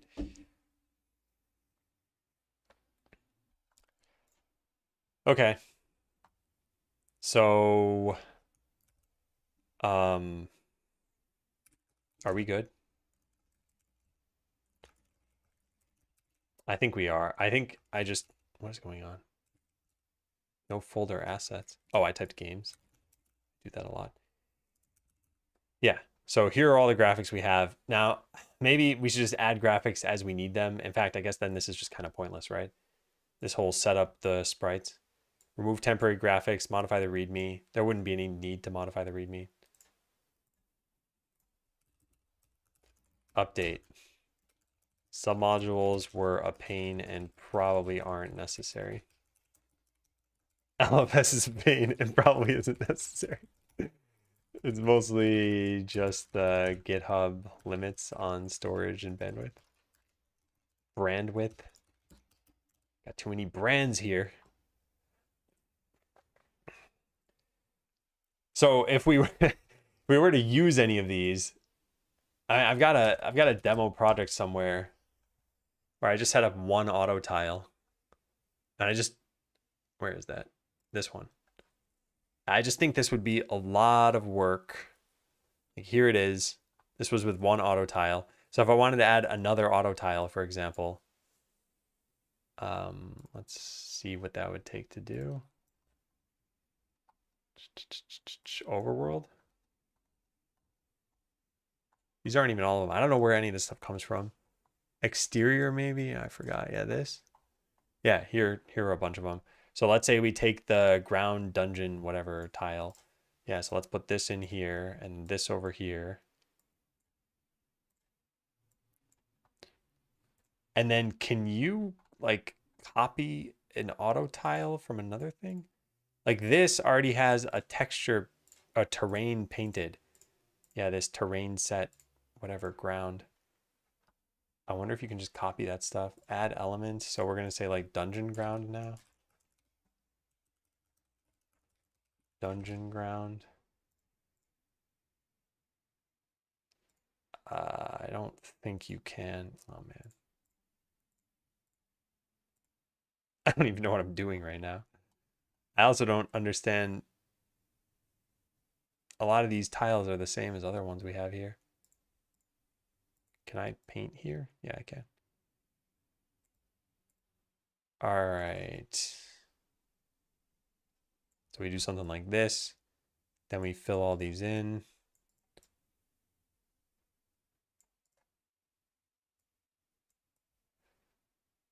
Yeah.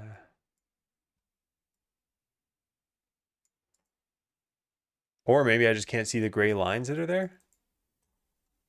Are there other gray lines? No, I don't think so. Huh. Okay, well, let's try that out now. So now we go over to terrain and type or click dungeon ground. I have no idea, but I almost certainly did this wrong, and it's not at all obvious because the borders are so thin. But I'm missing tiles for sure.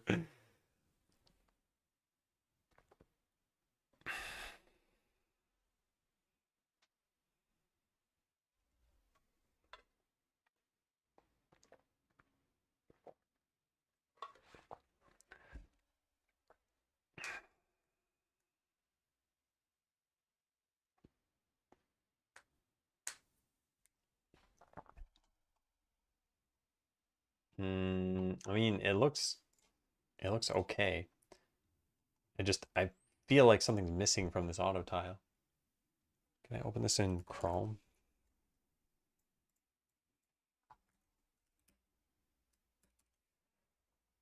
Yeah, they only have these gray lines here, here, here, and here. Which I guess covers all the corners you would need. Maybe that's all this was intended to be. Did I decide on the logo? No, not yet. It's either logo number 1 or 3, but maybe with some coloration differences. So there's a wall, wall, wall, wall. We have 4 of those. Yeah, we should have 4 corners. 1, 2, 3, 4. Yeah. So why can't I... So we have walls and corners, then this should look correct. Maybe it does and it's just too hard to tell. I don't see a bottom edge on this though. But that implies that I messed this up. The bottom edge should be that one. Yeah. Oh wait, no, there's no gray there. Oh, I think this is a problem with the graphic itself. Yeah, okay, so you see this double thick gray line here, a bluish gray line. This is because this is the left wall of this tile and this is the right wall of this tile. There is no tile that has the bottom edge filled and nothing else. Yeah, I think this is just a mistake. Do the other ones have that problem? No, this has it filled in correctly. I think this one's just broken. Is this the exact same one, but with the right things filled in? Yeah, I think this one's just messed up. All the other ones look fine, and I just happen to pick the one tile that's broken. No, this also is messed up. Yeah, refund time.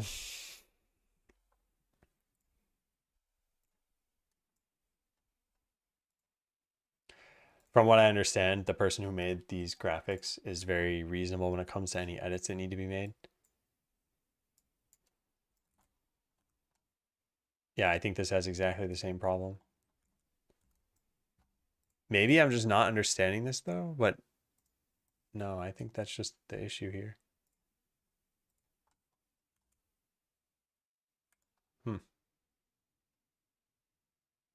Yeah, huh.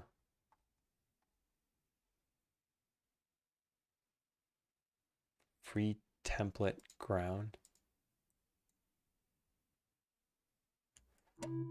Probably a better way to use this stuff.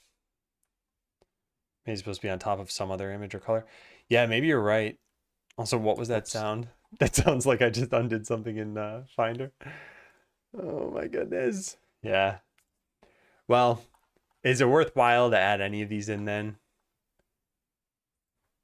Like, how is auto tile? What number is this? How is auto tile 5 supposed to be used? I wonder. Should probably ask that question in the comments or go take a look at some point and see if it's in the comments already. How is dungeon auto tile 5? This one. Supposed to be used. Looks like it's missing some tiles in it.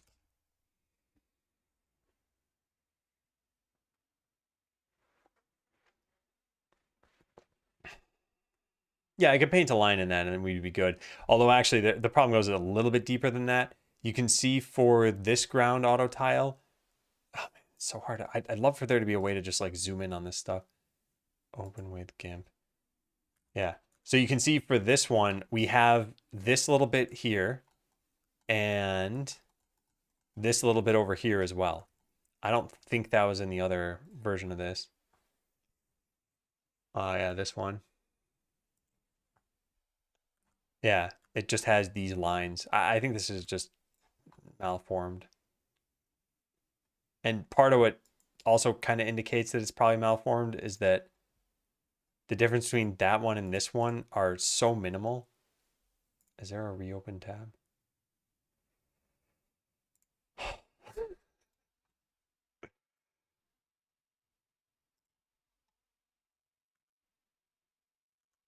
Yeah, so that and this. Oh, actually, these are different tiles.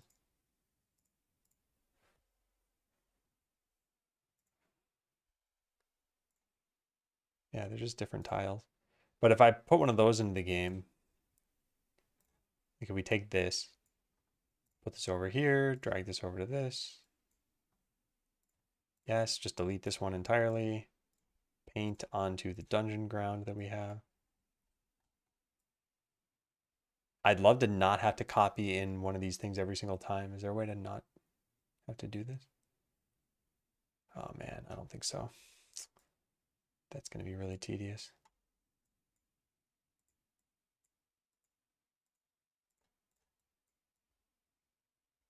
Yeah, you're going to get really good at drawing this shape every time then.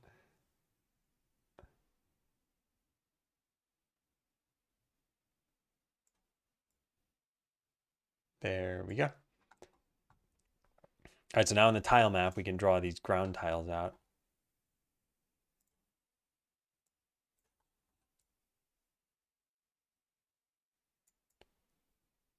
There we go. Yeah, so this is what this is all supposed to look like. And this is the power of auto tiling, although it's not like they'll merge nicely. Now this particular pack only has 6 tiles, so this, for example, does not have any way to connect to anything else over here. So I have to do the whole like width of 2 or height of 2 connecting to something.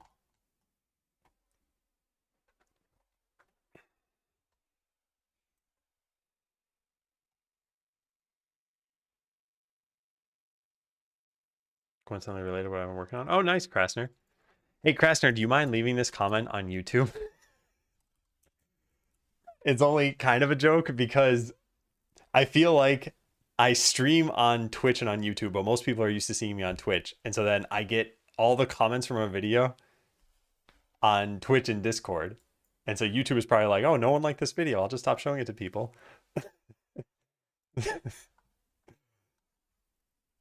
Yeah, let's pump those over. Thank you, Krasner. You can just copy paste if you want.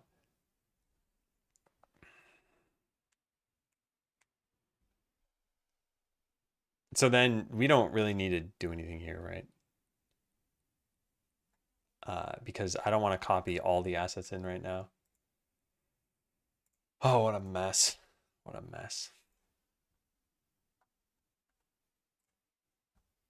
Hey, Kevin, showing some YouTube attention.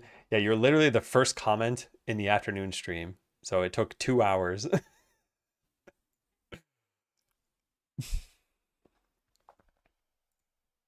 So there won't be any instructions for this, so we don't need to do this. It's pretty much just remove the temporary graphics. I think I'm just going to cancel this task. Yeah, close. There we go. All right, well, we're deleting this then. Yeah, this doesn't matter. Building system, how's it going to work? I mean, maybe we could draw out what the town would look like or something. I don't really see much of a point in that. We know that we want buildings and upgrades. So we don't really need graphics for them. Although this question was specifically about graphics, I think. YouTube audience has been summoned. Wow, look at that. Just add water. Got myself a YouTube audience. Thanks, chat. My estimated revenue on YouTube now is a whopping $7. Can you believe it? That's almost enough for a meal. Let me see what the most up-to-date number is. Yeah, $7. And hold on, I really underplayed it. 55 cents, everybody. Ooh. Buy a couple of gumballs with that. Like one hash brown. Although to be fair, that is many potatoes. So you could just make the hash browns yourself.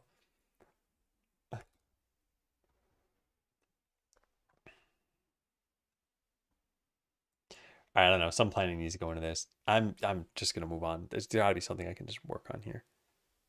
Game design, clarity on something. Could get the game loop working. Could add in all the item types. Flush out the town a bit.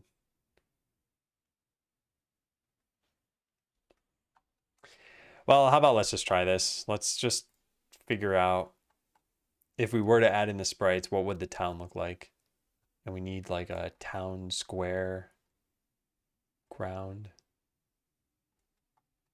Oh, this is going to be a pain.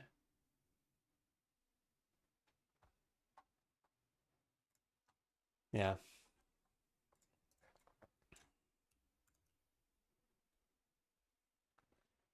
You could do long form content on YouTube without the intro and outro. Long form content being shorts?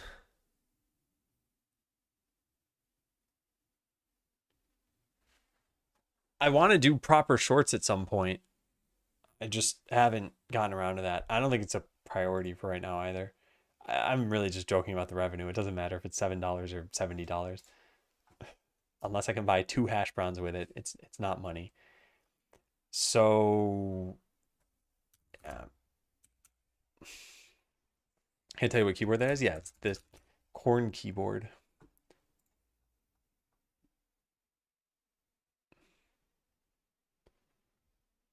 You skip half the video to get to the content and then watch 30 seconds.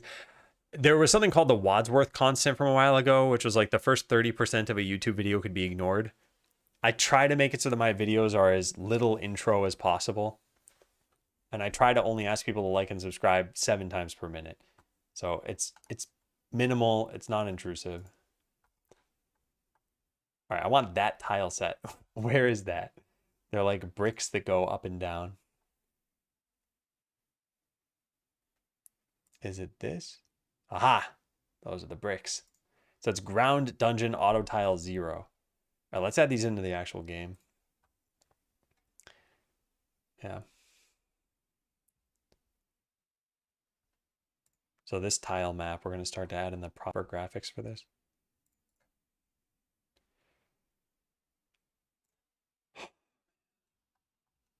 So torn on this stupid stuff. Let me go to home, downloads, tree, and I want to grep for, actually, I guess we could just do ff type png pd copy.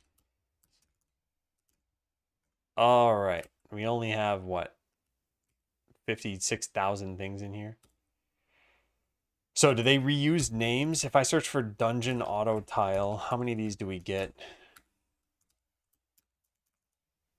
We get 114. And now if I sort these, I think they've got different names.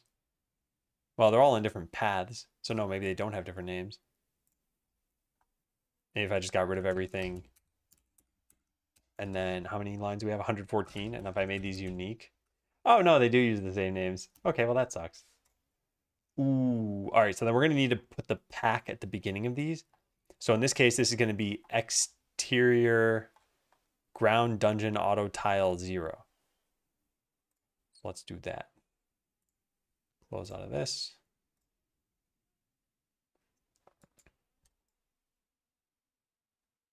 Close out of this too.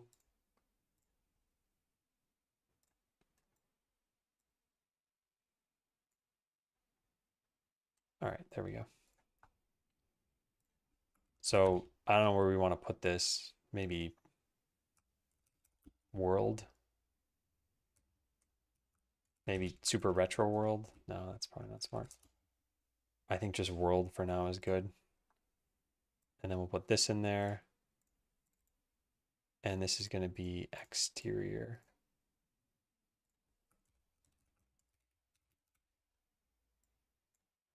Okay, cool. Now our tile map, I think, has tile size of 24 by 24. So we need a completely different tile map in here. Does the tile map have a script? No, it doesn't. All right, so then we'll add a new tile map and we will turn off the old one eventually. This tile map is going to have a new tile set, and that tile set is going to have this graphic. We're going to create this. We got to add terrain sets. This is all just ridiculous. This is going to be called ground dungeon auto tile 0. Ground dungeon 0.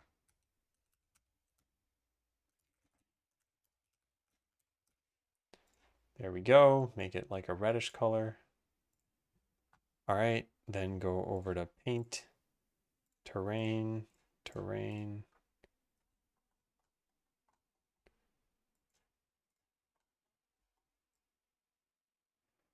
Okay, now we draw everybody's favorite shape.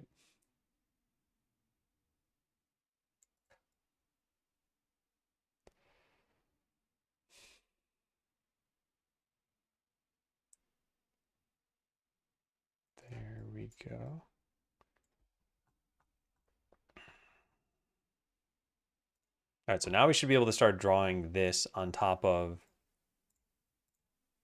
the original game, right? Except for this is not how this should probably look. And not just because of the weird, yeah, whatever, let's just draw a rectangle.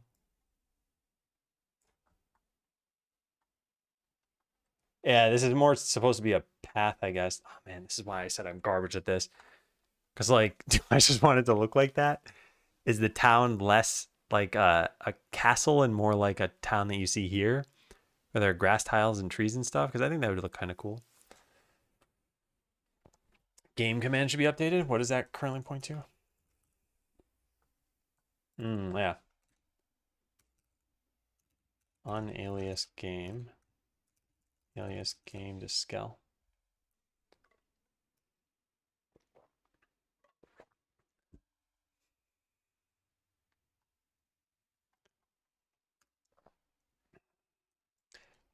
Let's see. Keep seeing people with these keyboards, and I keep thinking, how long does it take to start using it effectively? I don't mean getting used to the layout, but also making key maps. Everybody I've seen uses a custom firmware. Yeah, it takes a decent amount of time. I mean, it all depends on how quick you are learning, and then how much time you put into your key map, and whether you're using someone else's key map that you know works. So I've spent a pretty significant amount of time just kind of learning and the meta usage of this keyboard. But I had fun doing it. This was like my COVID hobby, I guess.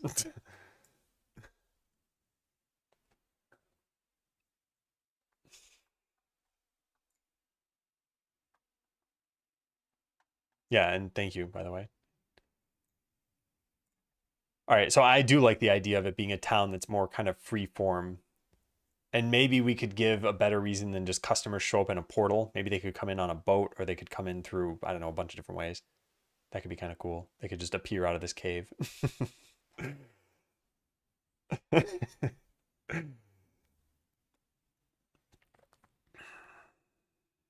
Oh, hey, these dirt things, the dirt paths do have more tiles than just what I was seeing there, right? Do we have that? Is that all in this exterior pack? I don't see it. Where are those coming from? No, it's not there. Legacy tiles, RPG Maker? Where is that dirt path coming from?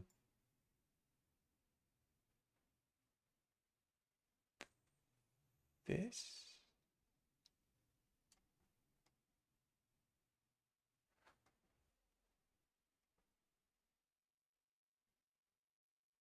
Maybe. No, I don't know. Yeah, I don't know how they got those tiles. And I know these are all just different variations of the same thing, but where where is that? This little like 1x2 area here. I'd expect it to be in this thing somewhere.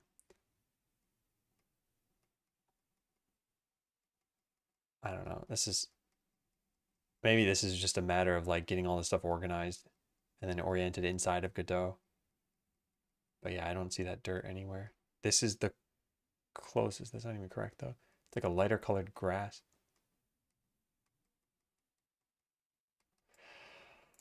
No idea. The top left?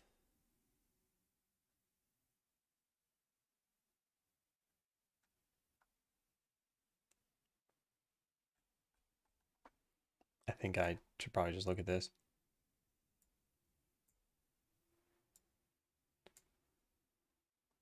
It's got to be something in here because this is the atlas. Yeah, I closed it like a minute ago. Yeah, I figured there's some latency here. Above built house.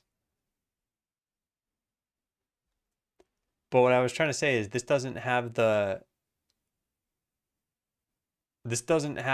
any of the tiles with a wall on each side.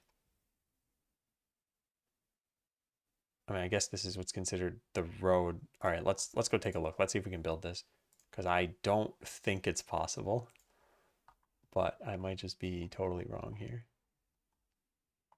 Where's the road? They don't even call it road. Oh, come on.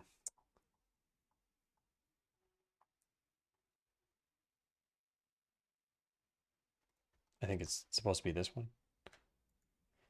All right, well, let's try adding that to the game.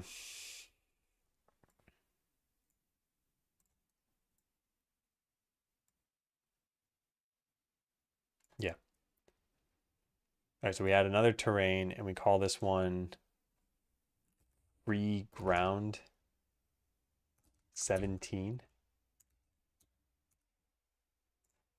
And then make that red. And then go over to the tiles set. Add this in, yes, paint.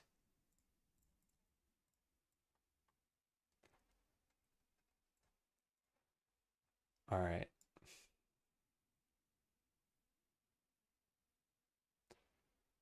Let's get this done.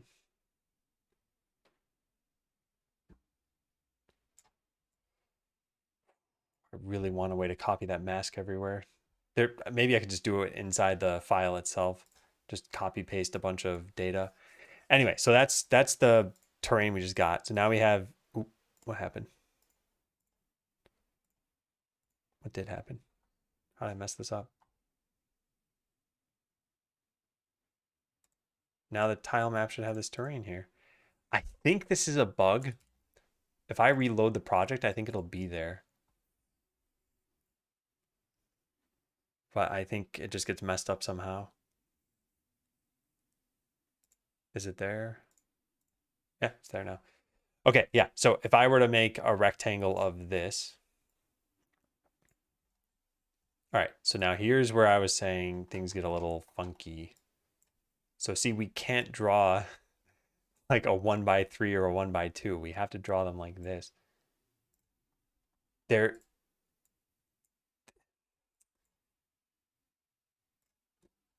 all right, let's make a new thing. Let's just close all of these.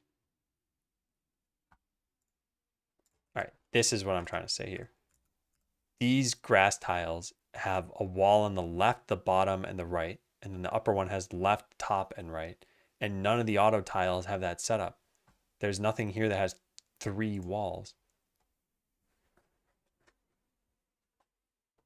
Invert the mask and offset by half a tile.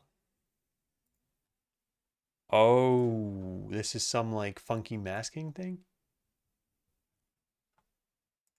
Oh, I never even thought about that. Oh man.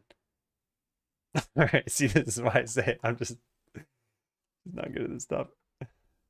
So we need to make a new thing here and call this something like free ground 17 offset and make this a different color, sure. And then add another pattern.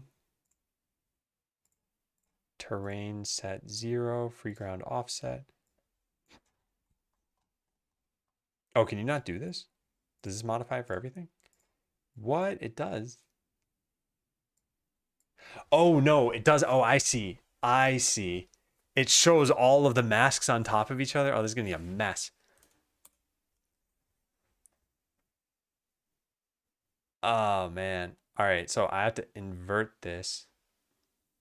Does that mean just paint like this? I don't think that's how that means. I think I need something like that. Oh, this is going to be so tedious.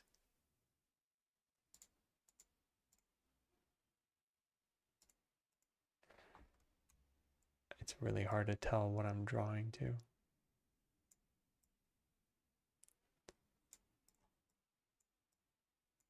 But this is very clever, and I just need a more automated way of doing this. Okay, so there we go. Now we have the inverted thing. And now if I draw this in,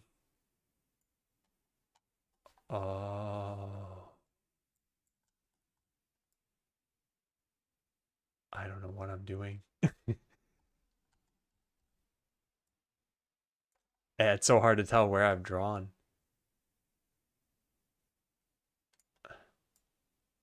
Wow, yeah, I never thought about this.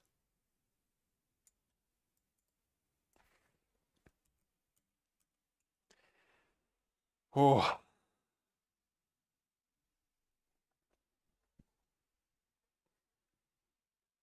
I think you actually just need the actual invert, not the parts you overlaid. It's it's really hard to tell. I think the center thing always needs to be set to know which tile it's pointing to. But I'm not sure, and I'm not sure if this is the easiest way to do this stuff anyway.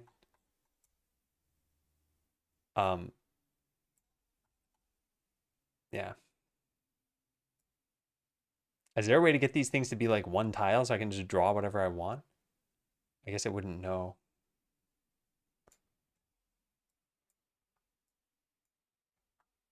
Oh man, this is it's gonna be a mess. Just a mess. Yeah. Does it need the center part? I think so. I could try without it. Although I don't know what that's gonna do. And now I can't actually right click the center part without deleting it for both of these. So this is another problem.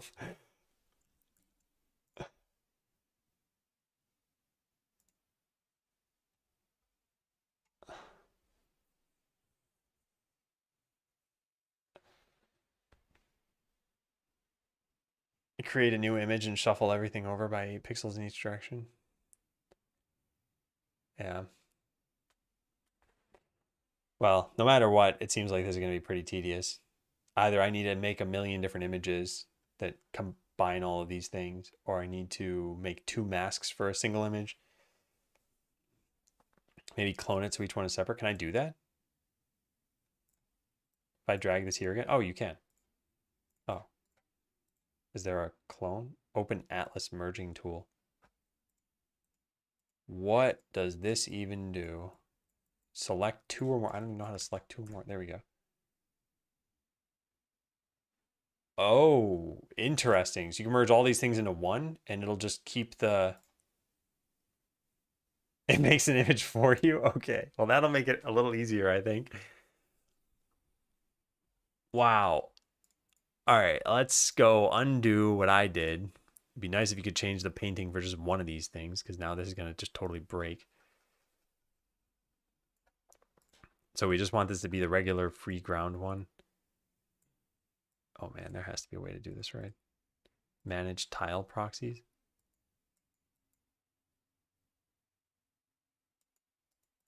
I don't know what this dialog even does. What are tile proxies?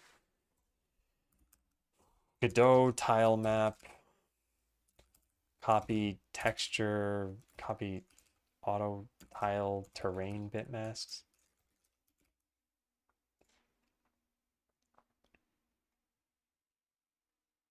Missing from Godot 4. Hopefully it'll be added in the future. Why I created tile bit tools plugin.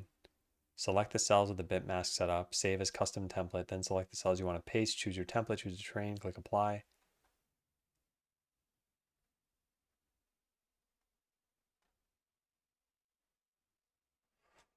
Oh man, this is intense.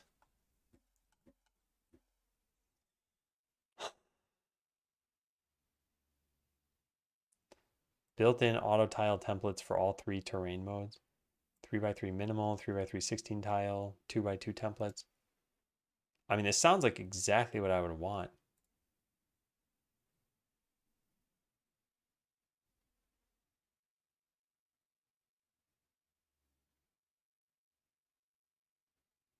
Yeah. Yeah, that metadata is what I was thinking about taking at some point. Although even that would probably be tedious compared to just using this. Do their setups look like the ones that I have though? Because if not, this isn't going to matter at all. Well, I guess it still would matter because you could save your own template. Multi-terrain transitions. Oh man, this is breaking my brain.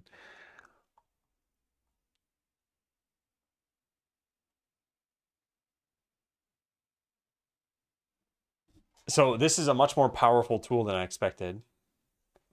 Not this tool. I mean Godot, with its tile mapping that it has, and I think I just don't totally understand how they're accomplishing this.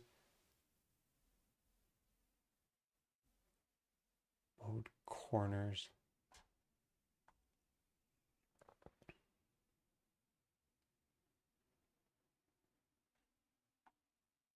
Yeah, this in itself would take quite a lot. Maybe it's too early to look into this. Well, what I wanted to do is I wanted to get the town looking a little bit more like the town that we're eventually going to have, and then have a camera or something. But just laying all this stuff out is going to take a while. Maybe this tool will help. I should definitely look into this. Lay out the town more like what it'll be in the game. I think it makes sense to have the town be in a grassy / foresty area. May need this tool. Fine, I'll actually write a proper thing. Yeah, may need that tool. What else do we have here? I think it's just everybody commenting on that.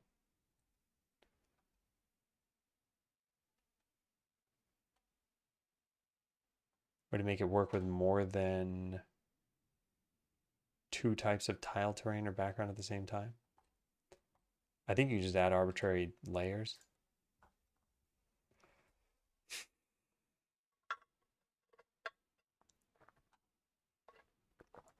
They mentioned terrains in here.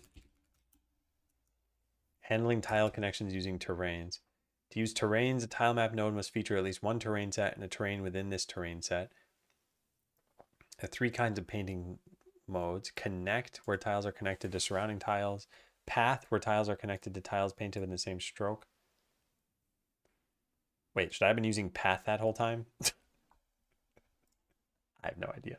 And now I can't even test it without painting this again, which is what I was trying to save time doing. All right, let's paint this one more time. Although actually you might need to paint it 2 more times.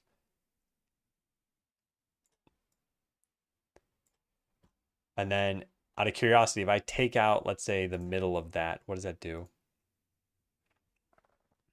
Now in the tile map, I take this one and I draw a rectangle. Okay, I think that's what it did. But why did it do that?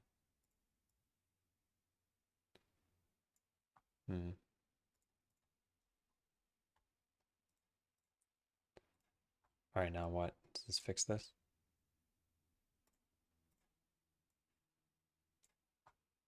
There we go. I don't know about this part down here. Got it. Okay, now how do we do the path thing? Well, we can't because this doesn't have a mask on it. So now we do the opposite mask that we had.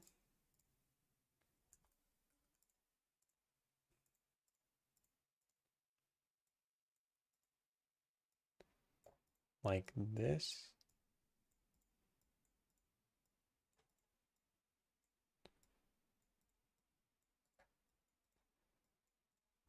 There we go. Okay, there's the opposite one. And now in the tile map, I should be able to go over to this. I guess reload because this doesn't work.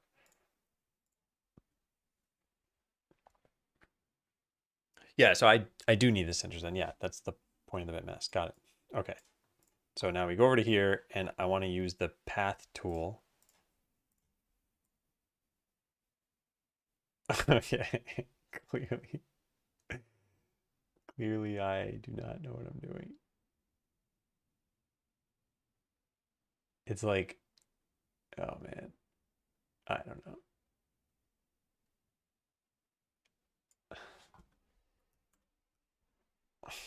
A spot was missed. Oh. Shows how I'm paying attention here. Terrain, terrain set, free ground offset. Oh, that one. Yeah, thank you.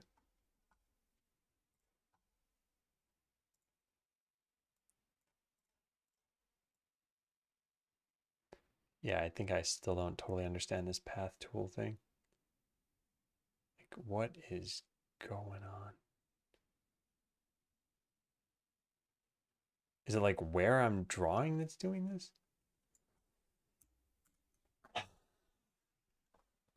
Maybe it works with the same mask. Well, the same mask would be the exact same output as the first one. Like we should have fully inverted this mask.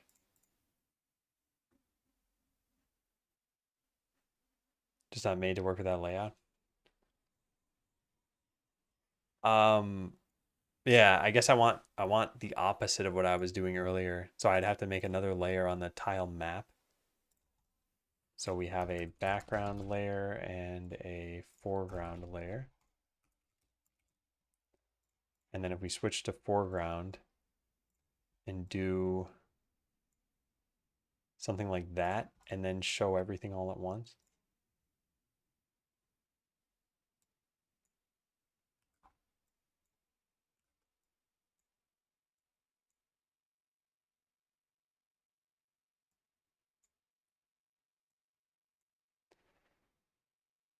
I guess we could do something like this. How did they, what was the picture that I was like, how do they even do this?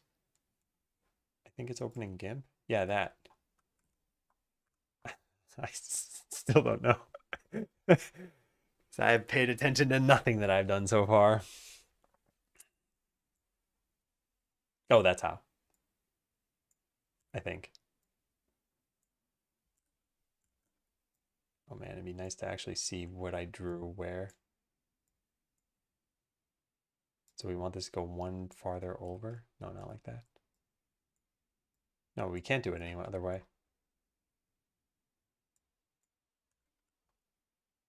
Because these tiles are filled in. Which pack is that? It's the exterior one.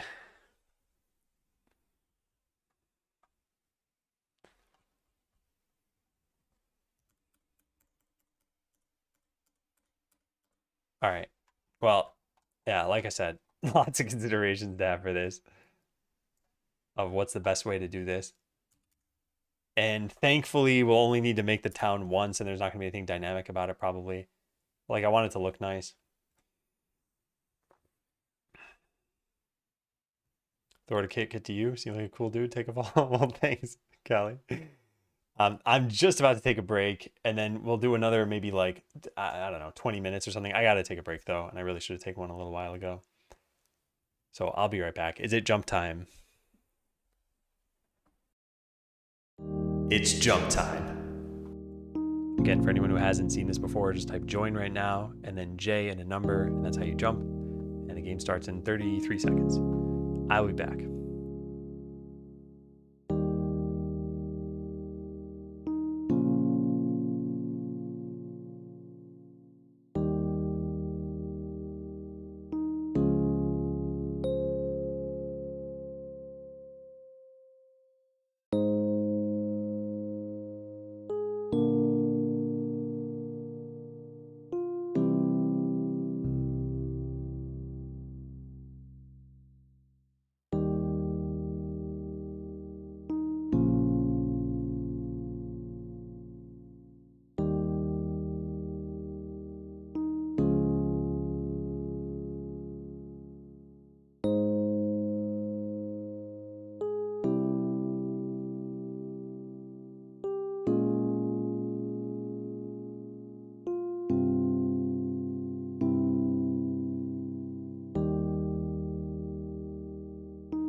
Hey, everybody.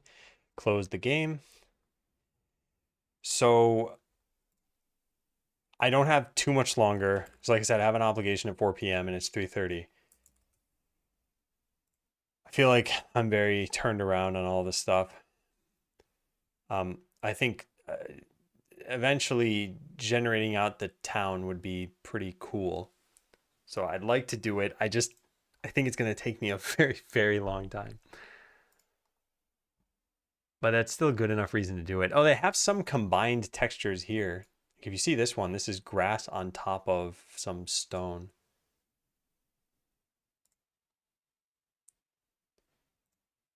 What's the difference between 17 and... No, that is 17 that I'm using.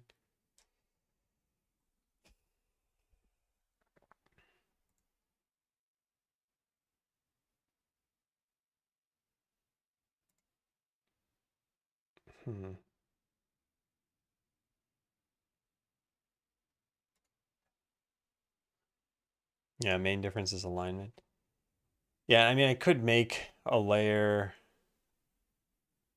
No, I can't change the layers, I guess, but I could make another tile map that's just offset by like a bit. If I just clone this entire thing, in fact, duplicate, and then just move you over by 8 pixels. And then I could draw some other thing on here. But yeah, I don't know. This is going to cause a whole bunch of weird stuff. Yeah, I'm not sure.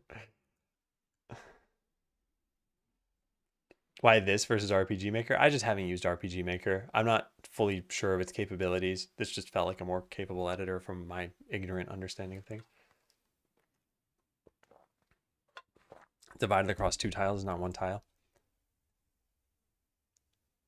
Yeah, I just can't wrap my head around this because to me it looks like this is just 1 tile here and 1 tile here. So I don't understand how they'd have this grass covering just part of it. But yeah, oh well.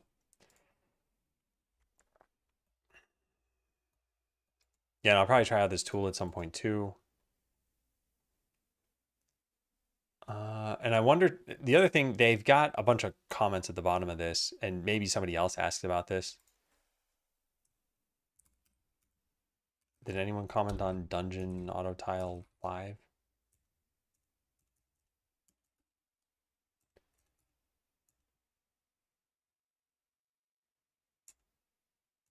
No.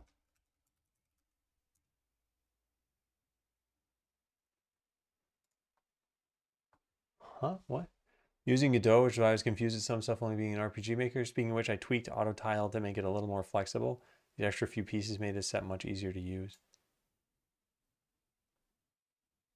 They've got a whole lot.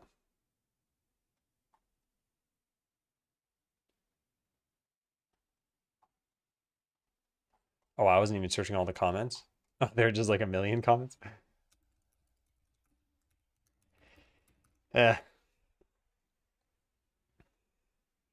Hey, Smo. First thing I checked, it's supposed to be 16 by 16 or 8 by 8. I think they're all supposed to be 16 by 16.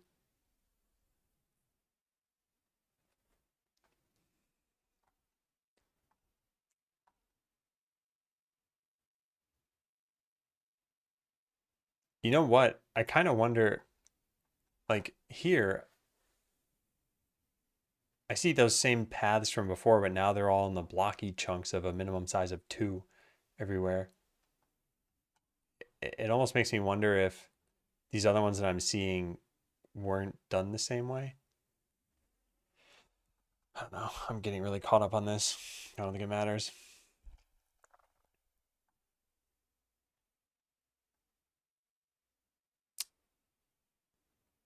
Item system.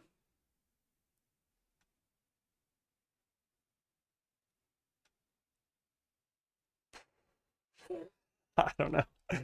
I'm, yeah, I'm just really upside down right now. All right, what do we even do in the last couple hours? Spent the afternoon looking into how to include assets in the repo and then messing with auto tiles.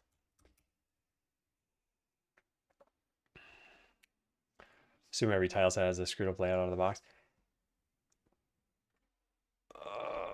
It's just there are like 3 problems I feel like I'm dealing with. One is these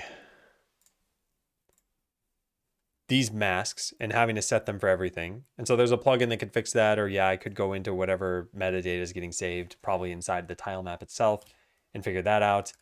So there's that problem. There's the problem of having to figure out which tiles to use where. And then there's my like incredibly visually impaired brain, which would not be able to lay out a nice looking town even if everything were just like set up. Just like how if you gave me a set of paints, I could not paint a nice picture. So it's not really any better once I have tiles. Yeah. Anyway, I want to spend some time doing that. I just don't think it's now. I'm not really sure what we could do now either. Yeah, let's look again at the board that I have. Get basic scene manager up and running. I don't even think we need a scene manager at first though. That's the thing. The scene manager is only needed when we need like a title screen or something. And we can just skip the title screen every time. So this is actually not very important. In fact, I'm going to lower the priority of this. At least not for checkpoint 1. Maybe it's super important for checkpoint 2. I should probably just edit this. The scene manager is only important when we have a title screen. Otherwise, we can just jump to a single scene and stay there. Yeah, so P1, take this out of the current iteration and take it out of checkpoint 1. Oh, right, you can't do that here.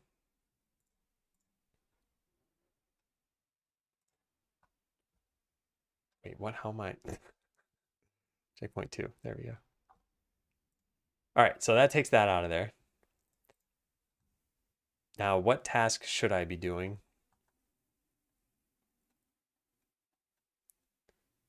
Building, item selling. New adventurers should probably be simple enough. Some buildings have actions too, so there's got to be some way to like select a building, I guess.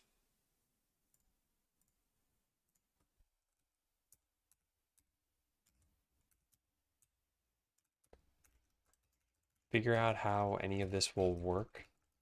Do you select a building? If so, what does that look like? Oh, maybe the NPC that works at a building just sort of comes with the building and you click them. Maybe there's an NPC or a sign or something that you click. Probably just clicking the building makes the most sense though.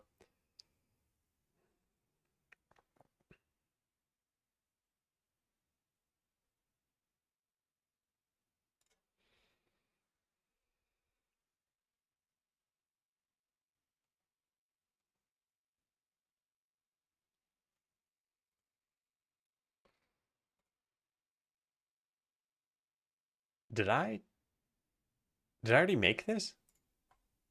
I did already make this. Why did I have multiple tasks for this?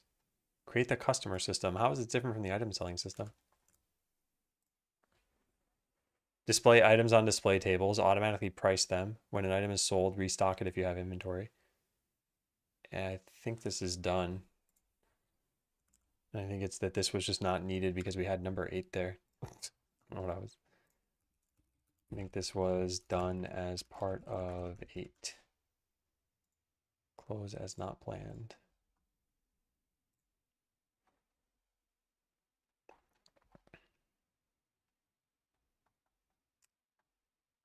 I just don't know why I've been so indecisive about this stuff. Yeah, I mean, it pretty much comes down to either the building system. No, it pretty much comes down to the building system, yeah. Or the proper items that we need in the game. All right, you know what? I'm going to treat this as though it's homework, which is figure out what's happening on Friday. I keep feeling stuck for some reason. I think we either need to tackle the building system or we need to flesh out the item system.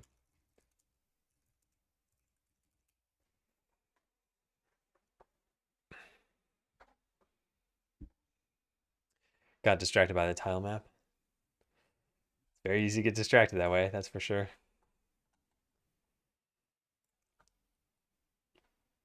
Yeah, is there anything else that's really needed here? What else do we have? Figure out how to export all the builds, create the building system, hire new adventurers.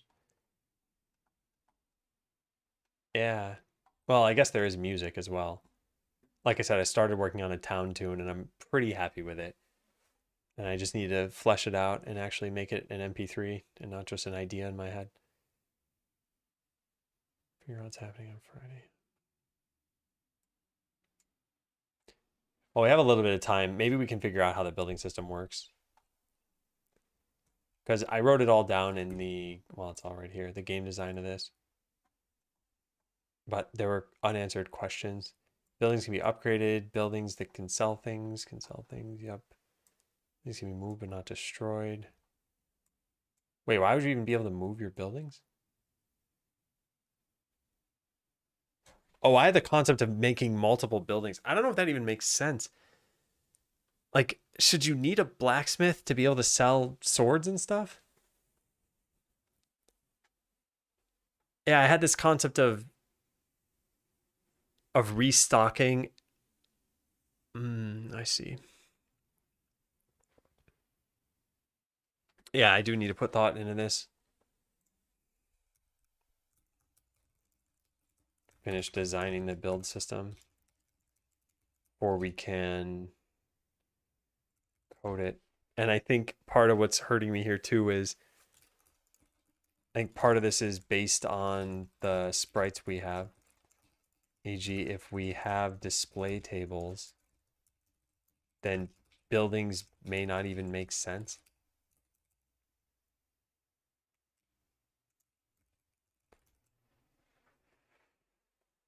Do you have notes on the game background art?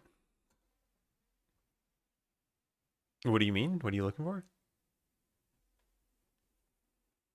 I want to flowchart the inner loop of gameplay. The game loop I have figured out. I'm not sure. Like, this is probably going to render really stupidly now. Okay, yeah, because we have the wrong thing. But this idea of customers coming in and buying items, like where these displays go doesn't really matter. Customers will just go to them and buy items. And that concept of them buying stuff is what feeds into the rest of the systems you have, because then you start getting money. What I'm trying to figure out when I say this thing about the building system is I planned all this stuff about like, okay, you'll place buildings in certain spots and then where they are is where items will get sold. But I don't know if that's going to make sense with the graphics we have. Like if you picture, I close the page. If you picture this, for example, so let's say this was the blacksmith. If you put item displays outside, it's like they're just cluttering the path. So like it wouldn't really make sense to do that. And what does the building serve at that point? And that's what I can't figure out. And I don't think that's really a game loop problem. I think that's just a like, how do we work with the sprites we have? And so buildings in a lot of games, it's like, well, you'd be able to go in the building and then you'd switch to a different scene. But I don't want that to be the case. Maybe you have a cutaway view of the build. I don't know. No, I don't want to have interiors in the building because I don't want you to have to switch views. So it either had to be a cutaway where like the roof is never actually on these buildings, in which case I think that would just look strange. Because otherwise you'd have this view in the game and you'd have to like click a building to see what's going on inside of it. I just don't want that to be the case. I want it to be that you can always kind of tell what's going on in your town. The splash screen or whatever it's called. No, I think it would just be the logo though. Might get the toast from there. No, I don't. I just don't like the idea of there being an interior to something, because then you would need to see what's in that interior or know what was happening there, and I think it would just obscure what's happening in the game, or you'd never end up clicking the interiors. I think the action of what's going on should be mostly in your face, and that's I just don't know how we do that with the graphics that we have here. I think the closest that we get to is that marketplace pack that they have, But even this doesn't really work. Like, okay, they have a bunch of stalls here, and in a traditional game, you'd walk up and I guess you'd talk to these NPCs, and you know generally what you're buying by the signs. But in this game, there'd have to be the items you're buying just kind of strewn around where the shop is. Maybe I change that concept of there being multiple displays per shop. Like maybe the displays are really back here and your character goes up here and chooses what to buy, but always talks to the NPC. I don't know. I'll need to think about that some more. Maybe the NPC is the only purchase point and the item displays are in the back of the shop. Yeah, I'll just need to draft this out.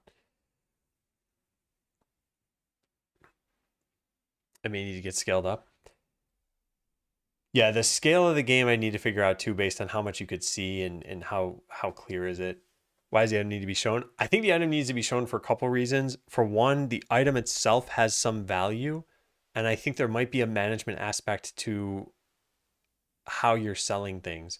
At least that's what I had planned, is that you might not be able to sell the higher value items at first. And then the other thing is I feel that that's where a lot of the visual interest is going to come in, so that it's not just customers coming up and just purchasing something. It's like they purchased 1/10 of your entire item supply. And if you only see 10 items, you're like, oh, I should probably get more items. So I like that concept. And at least that's the picture I have in my head for this stuff. It's not the only system that'll work. I just think it would put the action more in your face than these other things, especially given that this was the UI that I was thinking of. You always have the town visible and you also have the battles visible. Now all the stuff that's being automated, you're actually seeing as opposed to just being able to hide away. Have you seen Shopkeep 2? No, I haven't.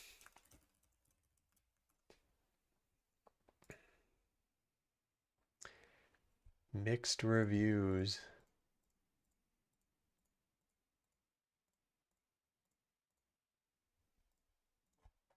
All right, so I see some screenshots here. It looks like you actually go into buildings in this game.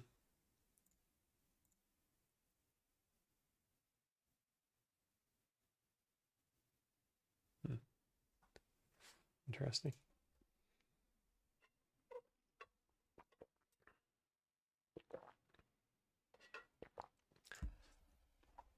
Sounds like a 3D version of what you're going for. Maybe a little bit. I think there's kind of more automation in this game, or in my game. It looked like this one had more manual actions because I see an action bar at the bottom. So presumably you're actually going in like cutting down trees and stuff.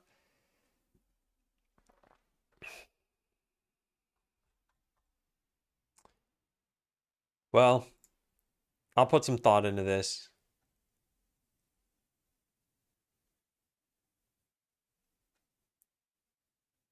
Yeah, I'll put some thought into that. Otherwise, I think it's going to be really hard to move forward with any of this. I just don't like the idea of trying to figure out what's going on with the graphics. Yeah. Tool called Tile Setter on Steam and Itch that generates tile sets for you. By the way, feel free to just link things if you want to, although, I mean, this should be easy enough to find.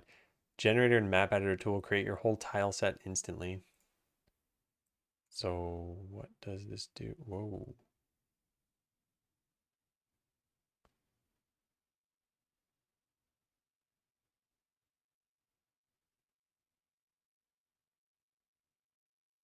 Wow, this is pretty impressive.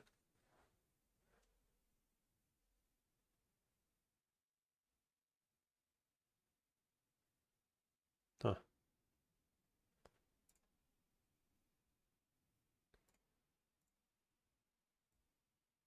I mean, I already just purchased all of the artwork that I had on screen. So I'd like to make use of it. And also I think the artwork is nice. I just think it's going to be hard for me to figure out exactly how to use it. All right, well, I should probably get going. Yeah. I don't know. This is how I felt at the end of the last stream too. I just feel off for some reason. I don't know what it is.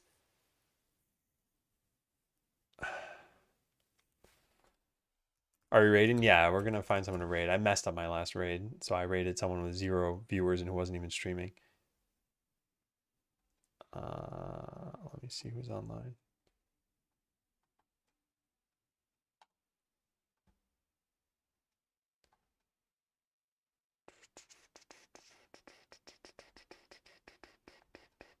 I should just raid the person I wanted to raid last time. I'll just copy paste the name instead this time.